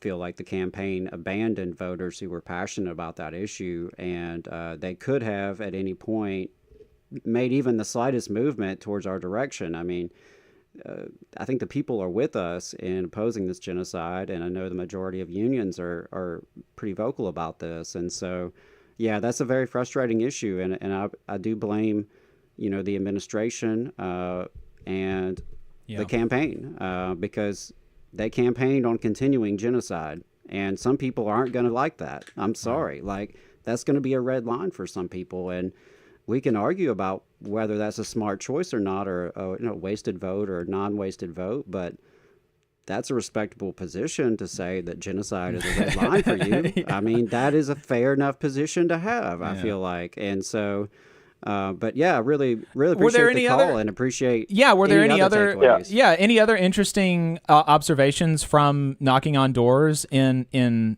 Hotlanta? That's my understanding of what the locals call it. No, that's the people who moved here. That's what they call it. It was interesting, because Georgia is kind of like Alabama. Once you get outside the major cities, it turns really red. But going out into some of the suburbs, because I'm from out there, not seeing as many Trump signs this time as the past two. So it gave a lot of us this, I want to say, false sense of hope that Harris may do better in certain places. And having talked to some people, and the county that I did, DeKalb in Georgia, was one of the largest, and it's also a highly African-American county. Talking to people that said that they would normally vote Republican, but not this time. And that was interesting. And then going out to the further general Trump lands and not seeing as many signs, again, it just felt like, oh, there's a chance. But the third party people that I talked to when it came to Gaza, that's what turned them off. And, if you've followed union history over the past 20 years, the Democrats have really just taken labor for granted and just always assumed that labor was going to vote. And in the past couple election cycles, if you look, about 40% of union members have voted for Republican. And then it's bit them in the ass, and they've done nothing to change their mind to learn from that. So it'll be an interesting next few years. Yeah. I absolutely agree, and I appreciate your call and some of your observations and the work that you're doing. Absolutely, appreciate it. Yeah, appreciate your membership in IATSE. Yeah. Well, thank you for this show. Thank you, appreciate it. We got another caller on the line. Two more. We got 647 area code. 647 area code. What's your name? Where are you calling from? Yeah, it is Quirky Geek Girl from Toronto. Oh, hey, Quirky Geek Girl from Toronto. Appreciate your call. What's on your mind? Canadian fan. Well, honestly, one of your previous callers listening while on hold. I need to express some things. Sure. The pipelines are not indications of oil production. They are transportation methods for the oil. The cancellation of the pipelines puts more pressure on the rails, and that is why the railway employees have been going on strike after strike after strike for the last 15 years because the rails are getting longer and more unsafe. And I just have to get that off because I'm originally from Alberta. I know a lot of people that work in the oil industry, and pipelines are the safest way to move oil. It is one thing as a more progressive, liberal person, like, no, pipelines. But I'm really calling about your callers that keep saying that Trump's not going to privatize anything. I'm like, you are deluded. Just like what happened in Texas with the privatization of the electric grid and how disastrous that was. Trump is going to do as much as he can. And,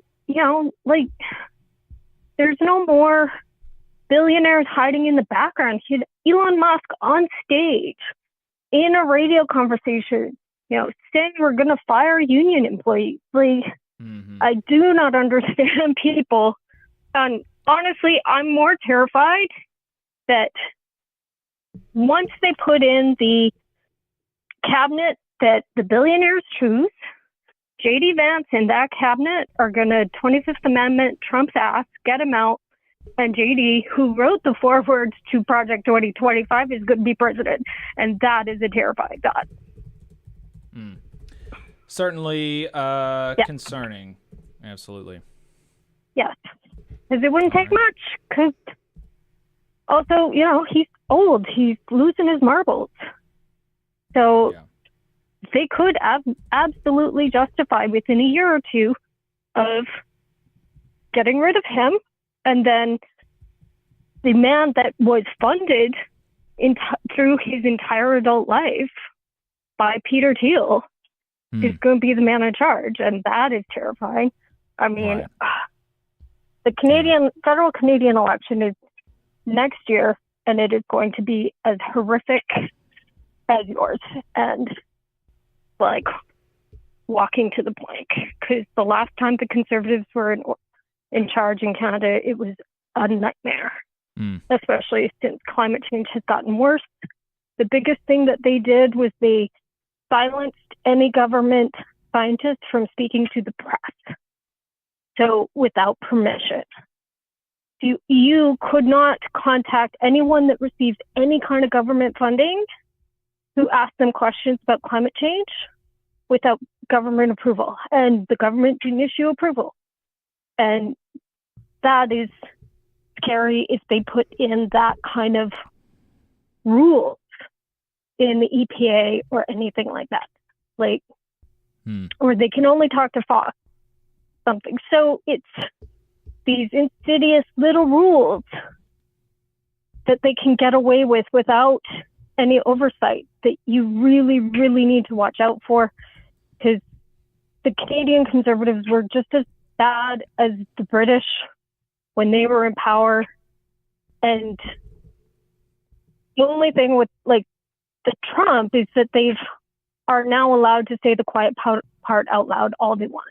And it's scary because, they cut our veterans support almost completely last time they were in power. And I would hate to see that done to your country, because you have honestly so many more veterans than us that need genuine help.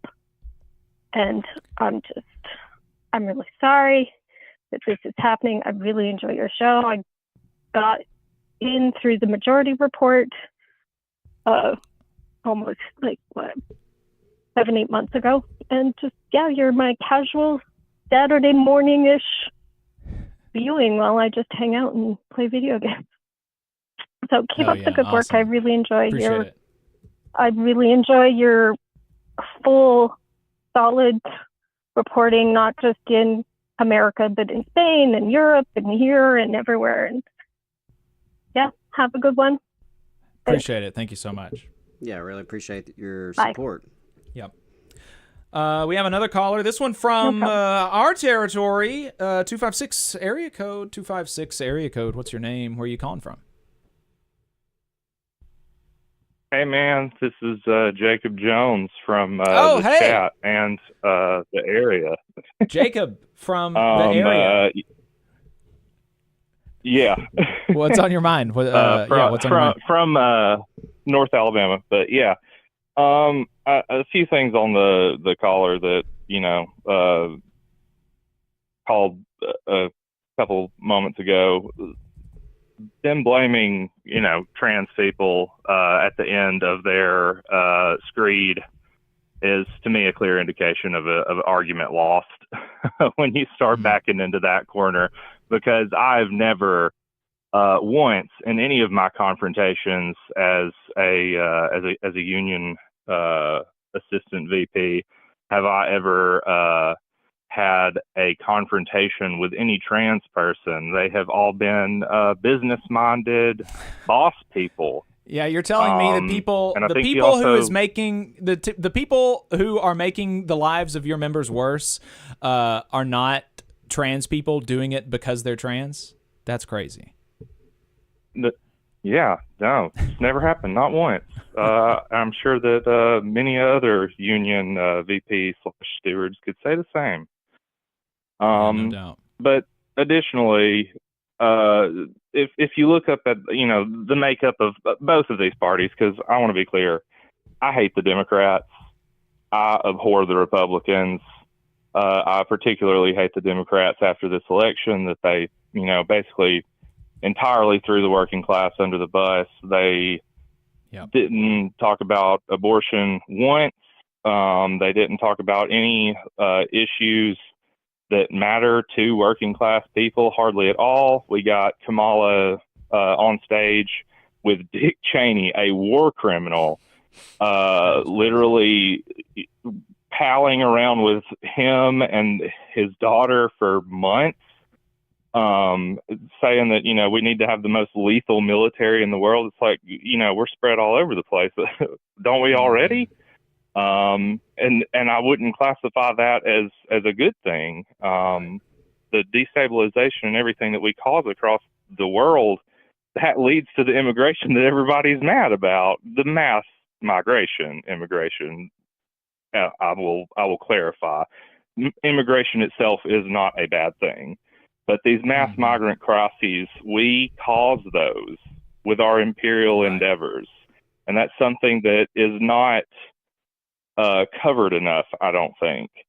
And so you look at the makeup of both of these parties, but particularly the Republican Party. I mean, they're both the same. It is really a one-party state where the singular party represents the interests of capitalists. But the Republican Party is really, Trump, longtime businessman, never been working class. You think that guy understands working class issues? Really? That's a joke. And his vice president, J.D. Vance, his entire book is about literally flipping the finger to the working class. Like, he hates and abhors real working class issues. The whole book is a character assassination of his mom, who's having addiction issues because she lives in poverty. Like, these people are demons. They're evil. They're not your friend. And to sit there and believe them and their lies, I can't parse it. I can understand that the Trump was being more honest in the moment and saying, everything sucks. Agreed, everything does suck. Meanwhile, the Democrats were gaslighting us, saying, no, everything's great. What do you mean? Stocks are up. Everything's awesome. But prices are high and nothing's bringing them down.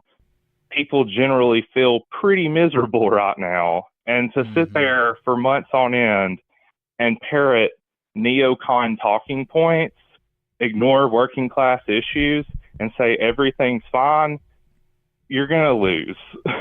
That is a losing strategy. And I don't know how many folks out there have, been paying attention on that aspect. But to me, that all of those combination of things and the immediate backlash of the neocon and liberal groups in the Democrats to blame their progressive wing, their working class wing, that is just an indication that we need to abandon them entirely. And there needs to be as your guest said earlier, a serious discussion amongst our union leaders and amongst our unionists to leave them and put priority on having a better option for working class people that we can all get behind that cares about our issues. And I'll leave it there. You guys have a good day. Appreciate it. Yeah. I agree. I think that it's important to have an independent political vehicle for working class power. And interestingly, Jacob is a part of my union. I know him in real life. Our union was part of the effort to build a labor party in the 90s. You can check out our channel. I can't remember what the title of the video is, but talking about the U.S. Labor Party in the 90s with Mark Dudzik. A really interesting, there was a real serious effort by a lot of unions to build a labor party in the United States in the 90s.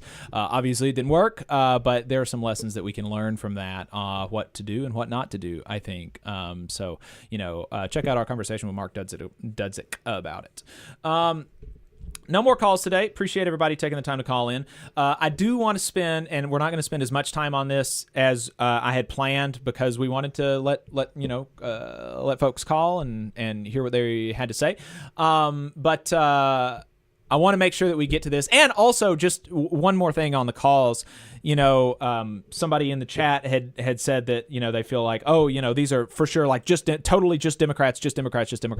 I think that is silly. I think that, when we're talking about politics, we're going to have a certain perspective, but you are not going to find a show that brands itself as conservative, that talks about working class issues, where working class people are the authors of the stories that are being written, people interviewing workers who are on strike, people advocating for the striking workers. I mean, every single conservative program that talked about the longshore strike lambasted it. I don't know of a single conservative program that supported the longshore workers when they went on their strike. Right? There were a lot of libs that didn't like it either. But we supported it.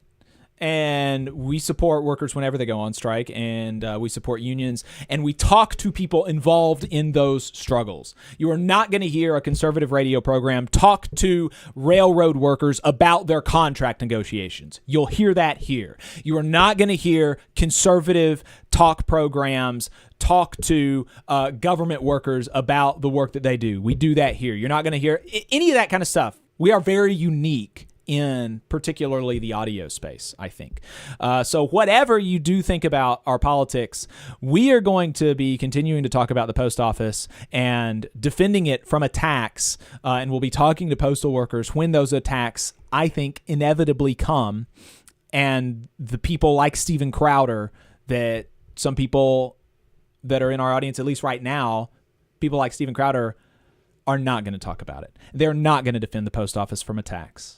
And they won't talk to postal workers about it, but we will. So, you can feel free to, and I do hope that people, I'm a unionist in Alabama, right? I talk to people that don't agree with me all the time. And I have good relationships with people that don't agree with me about politics. And so, hope that people can understand, can see the value from some of the other stuff that we're talking about. And speaking of the other value, Boeing just ended a strike.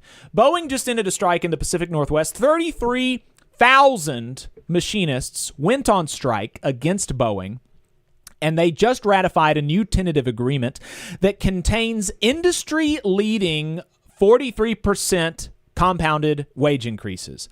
Really, really excited for these workers. They were not able to get the pension back, which was a big part of the fight. But 43% wage increase over 4 years is huge, and we're really excited for them to get that. This is a statement from the Machinists Union. They also mention, like in the really close to the top, talking about U.S. Secretary of Labor Julie Su on behalf of the Biden-Harris administration having played a key role in helping the employer and workers reach groundbreaking agreements that will protect access and pathways to the middle class for thousands of frontline workers. I know that Chris Townsend, friend of the show, we have him on regularly. He's not as big a fan of Julie Su, I think, as I am, but undoubtedly, Trump's Secretary of Labor was a Hardee's CEO who himself was guilty of stealing thousands of dollars from working people during his tenure at the company, right? Secretary of Labor Julie Su is going to be much more friendly in these kinds of fights than a future Trump Secretary of Labor. Here's that the press release, 33,000 frontline workers at Boeing, members of the International Association of Machinists and Aerospace Workers, District 751 and W24 voted to ratify a new union contract with the company that has instantly set a new standard for compensation and wages for aerospace industry workers.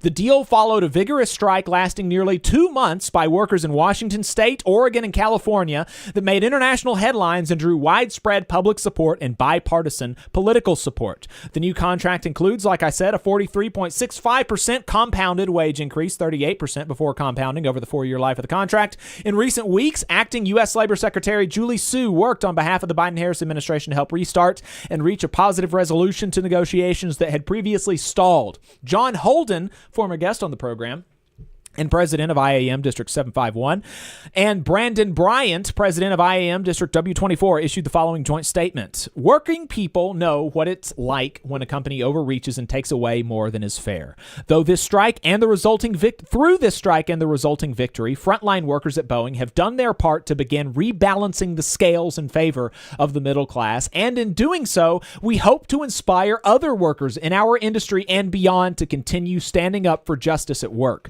Through this victory and the strike that made it possible, IAM members have taken a stand for respect and fair wages in the workplace. Our members perform high-quality and flight-critical work for the airplanes we build and deserve a return for their labor investment that provides for the quality of life worthy of that labor. This contract also creates a new foundation to build on for the future, and that future begins today. We are ready to help Boeing change direction and return to building the highest quality and safest airplanes in the world. Our members are critical to that mission, and now we have a stronger voice in that decision-making process to ensure needed improvements are made. There is no Boeing without the IAM. So, exciting. Here's a rundown. I already mentioned the wage increase. They got a $12,000 ratification bonus. The ratification bonus combines the previous $7,000 bonus and a $5,000 lump sum into the 401k. Now, union members can choose how this total amount is received in their paycheck, contribution to 401k, or a combination of both. The bonus plan is reinstated with a guaranteed minimum annual payout of 4%, including the 2024 payout in February 2025. It includes a 401k employer match of 100% up to 8%. That's pretty good. That's pretty good. Special company retirement contributions of 4% into the 401k maintained. Sounds like that's on top of the employer match.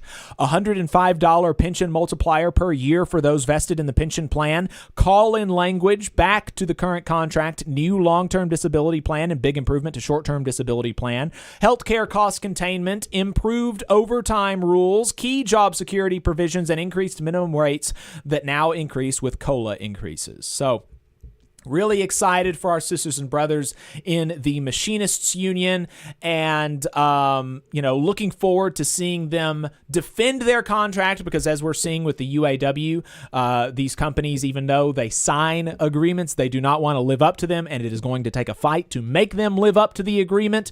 And so we look forward to following them as they fight to defend the language that Boeing agreed to. And lastly, again, this is going to be much shorter than I had originally anticipated. I wanted to just say that for the libs, for the liberals, for Democrats out there, you cannot blame unions and working people for this loss. You just can't do it. You can't do it. We read Bernie's statement earlier in the program where, in short, he said it should come as no great surprise that a Democratic Party which has abandoned working class people would find that the working class has abandoned them. And so basically saying that the Democratic Party needs to do more for working people to get the support of working people. Some people don't like that. This is Jamie Harrison, chair of the DNC, saying this is just straight up bullcrap. Biden was the most pro-worker president of my lifetime, saved union pensions, created millions of good-paying jobs, and even marched in a picket line. And some of the VP's plans would have fundamentally transformed the quality of life and closed the racial wealth gap for working people across the country. From the child tax credits to $25,000 down payment for a house to Medicare covering the cost of senior health care in their homes, there are a lot of great post-election takes, and this ain't one. Those things would be good if she talked about them, right? Those were part of her agenda, ostensibly, but she stopped talking about them. And just to illustrate that point, let's play this clip from of Ryan Grimm from Dropsite News on Al Jazeera about the strategy of the campaign. Let's listen to this. Ryan, Harris had a different timetable than most nominees. She had basically 3 months to campaign after Biden dropped out of the race or stepped out of the race in July. Did she do enough to distinguish herself? Clearly not.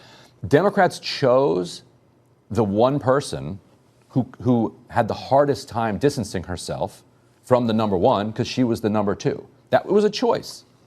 They chose her. Once they chose her, Biden even told her and said publicly, I understand that she's going to be critical at times of what we did and she's going to present her own path forward. She decided not to do it. One of the things that people were so frustrated about when it came to the 2021 price hikes was the price of Ubers and Lyfts. Yeah. It takes a chunk out of people. The only thing she could do is go after corporate greed. She starts doing that. Then she is told by Tony West, her brother-in-law, not to do that anymore. Tony West is the top lawyer for Uber. It's absurd. Yeah. And that's the Democratic Party. And they set themselves up to fail. I'm even wondering when Tony West went into the ballot, did he even vote for her? Oh, wow. Now, he probably did because he'd like to see her in the White House because then he's in the Oval Office all the time. But he was actively sabotaging her campaign, whether he knew it or not. And the problem with Democrats is that they have those people in their inner circle and they listen to them. The only way that she could argue that she was going to do something different than Biden was that she was going to go after corporate greed and get prices down. She started doing it and then stopped. Or Gaza, or I mean, she could do that too. There are several issues that she could. Like, what else could I separate myself on? Well, is there anything where his approval rating is like 20? Like, oh, yeah, his handling of Israel-Palestine, Gaza. Right. I mean, it seemed like an interesting intervention to me. Right.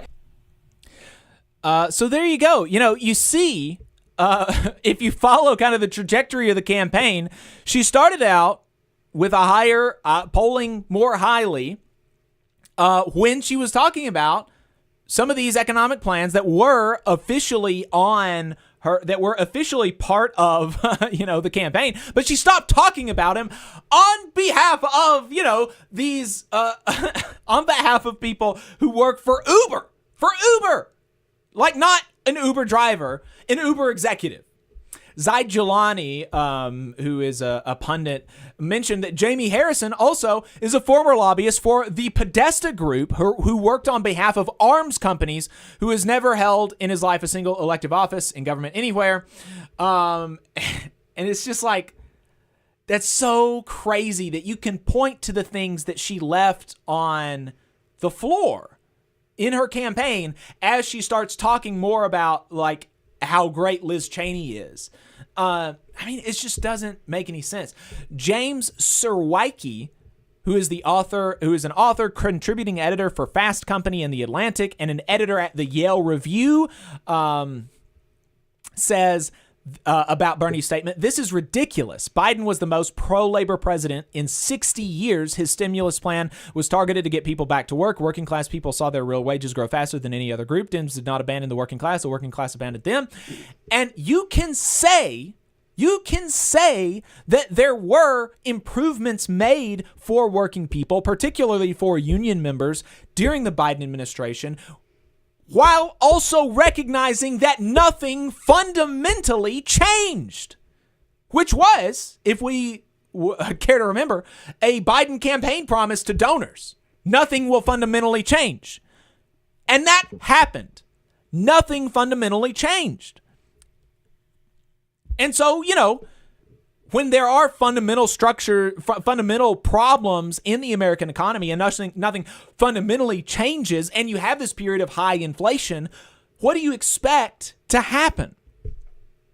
Another, people were also attacking Painters Union president Jimmy Williams, This from a random Twitter user.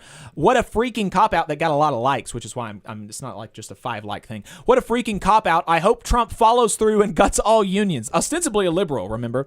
This is on your blatant racism as well. Let's remember that union members are actually more likely to be people of color than the average public. You didn't want a woman. Well, enjoy what comes next. Hope you get your protesting megaphones ready. Your freaking unions failed the American working class. You deserve the next 4 years. Enjoy. That's crazy. The libs are like, their brains are broken. Some of them, obviously not all of them. I love some liberals, and many liberals love me. In fact, some people say that more liberals love me than they love anybody else. But man, some of them have got brainworms. This is from another one.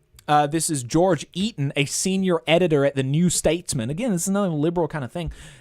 Says that this is a good moment to revisit this essay on, quote, the death of deliverism, studied by Starmer's team on why Biden's domestic record counted for little.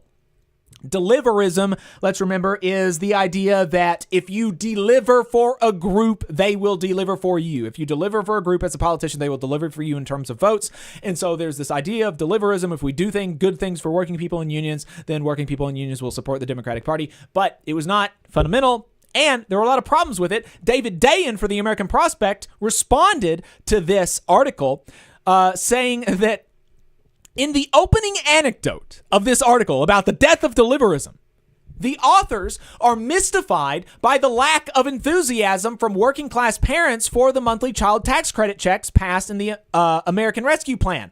One person asked, what's the catch? Indeed, there was one. The credit expired within 6 months, right? The cynical assumption that the monthly checks wouldn't last is an artifact of decades of Democrats failing to follow through on promises, and it turned out to be completely warranted. Polling at the time showed that voters who received the benefits were more likely to support the Democrats until the credit expired, when they shifted back to Republicans by 15 points.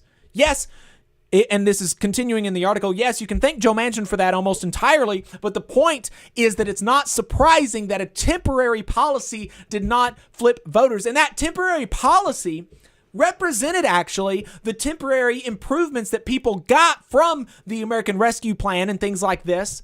The retrenchment of those benefits actually represent the biggest retrenchment of welfare benefits in the last 40 years, right? So it's like, that's not actually, it seems to me, that surprising. This is another article from kind of analyzing, why some people think that he lost the election. While Harris was stuck defending the Biden economy and hobbled by lingering anger over inflation, attacking big business allowed her to go on the offense. Then, quite suddenly, this strain of populism disappeared. This is from The Atlantic.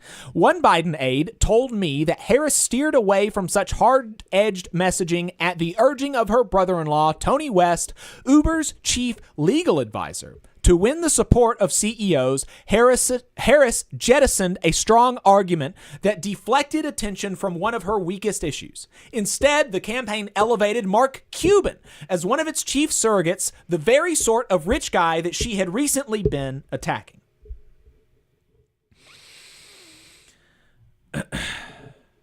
So, when this kind of stuff happens, it does not seem to me that surprising. In some of the things that, and we can also point to the exceptions to prove the rule. Chris Deluzio in Pennsylvania won in Congress, way outpaced Harris, running on this big populist message. Sherrod Brown and Dan Osborne both lost, but they also ran 7 points ahead of Harris in their campaigns, even though they lost.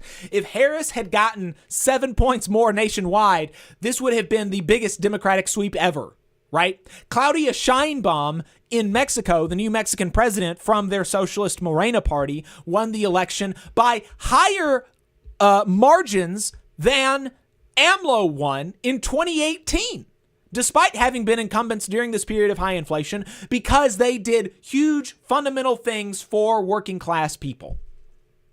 We're going to talk some more about Claudia Sheinbaum in the coming weeks as like lessons for Democrats. But yeah, so there you go. Wanted to make sure that we got to those because felt like it was important to push back on some of that kind of stuff. Crazy. I was fuming watching Twitter after the election. We're going to wrap up. Hey, we saw, and we were in the middle of the call, so we didn't get to mention it, but Hypertex gave us a $50 super chat. Thank you so much for that. We appreciate it. Thank you very much. Just wanted to say Hypertex, $50 super chat. Saw it. Appreciate it. Thank you. That's going to be it for us this week. Tune in next week. We're obviously going to be back, and we're going to have some more good things to talk about. Exciting things. We're going to be talking to Robert Woodrum about Alabama coal miners in a book that he wrote about them. And we're going to be talking about some other stuff, but we know that Robert Woodrum will be on the show. So excited about that. Thanks for tuning in, everybody. TVLR.fm is our website. You can subscribe to our newsletter there. TVLR.fm/donate is where you can donate.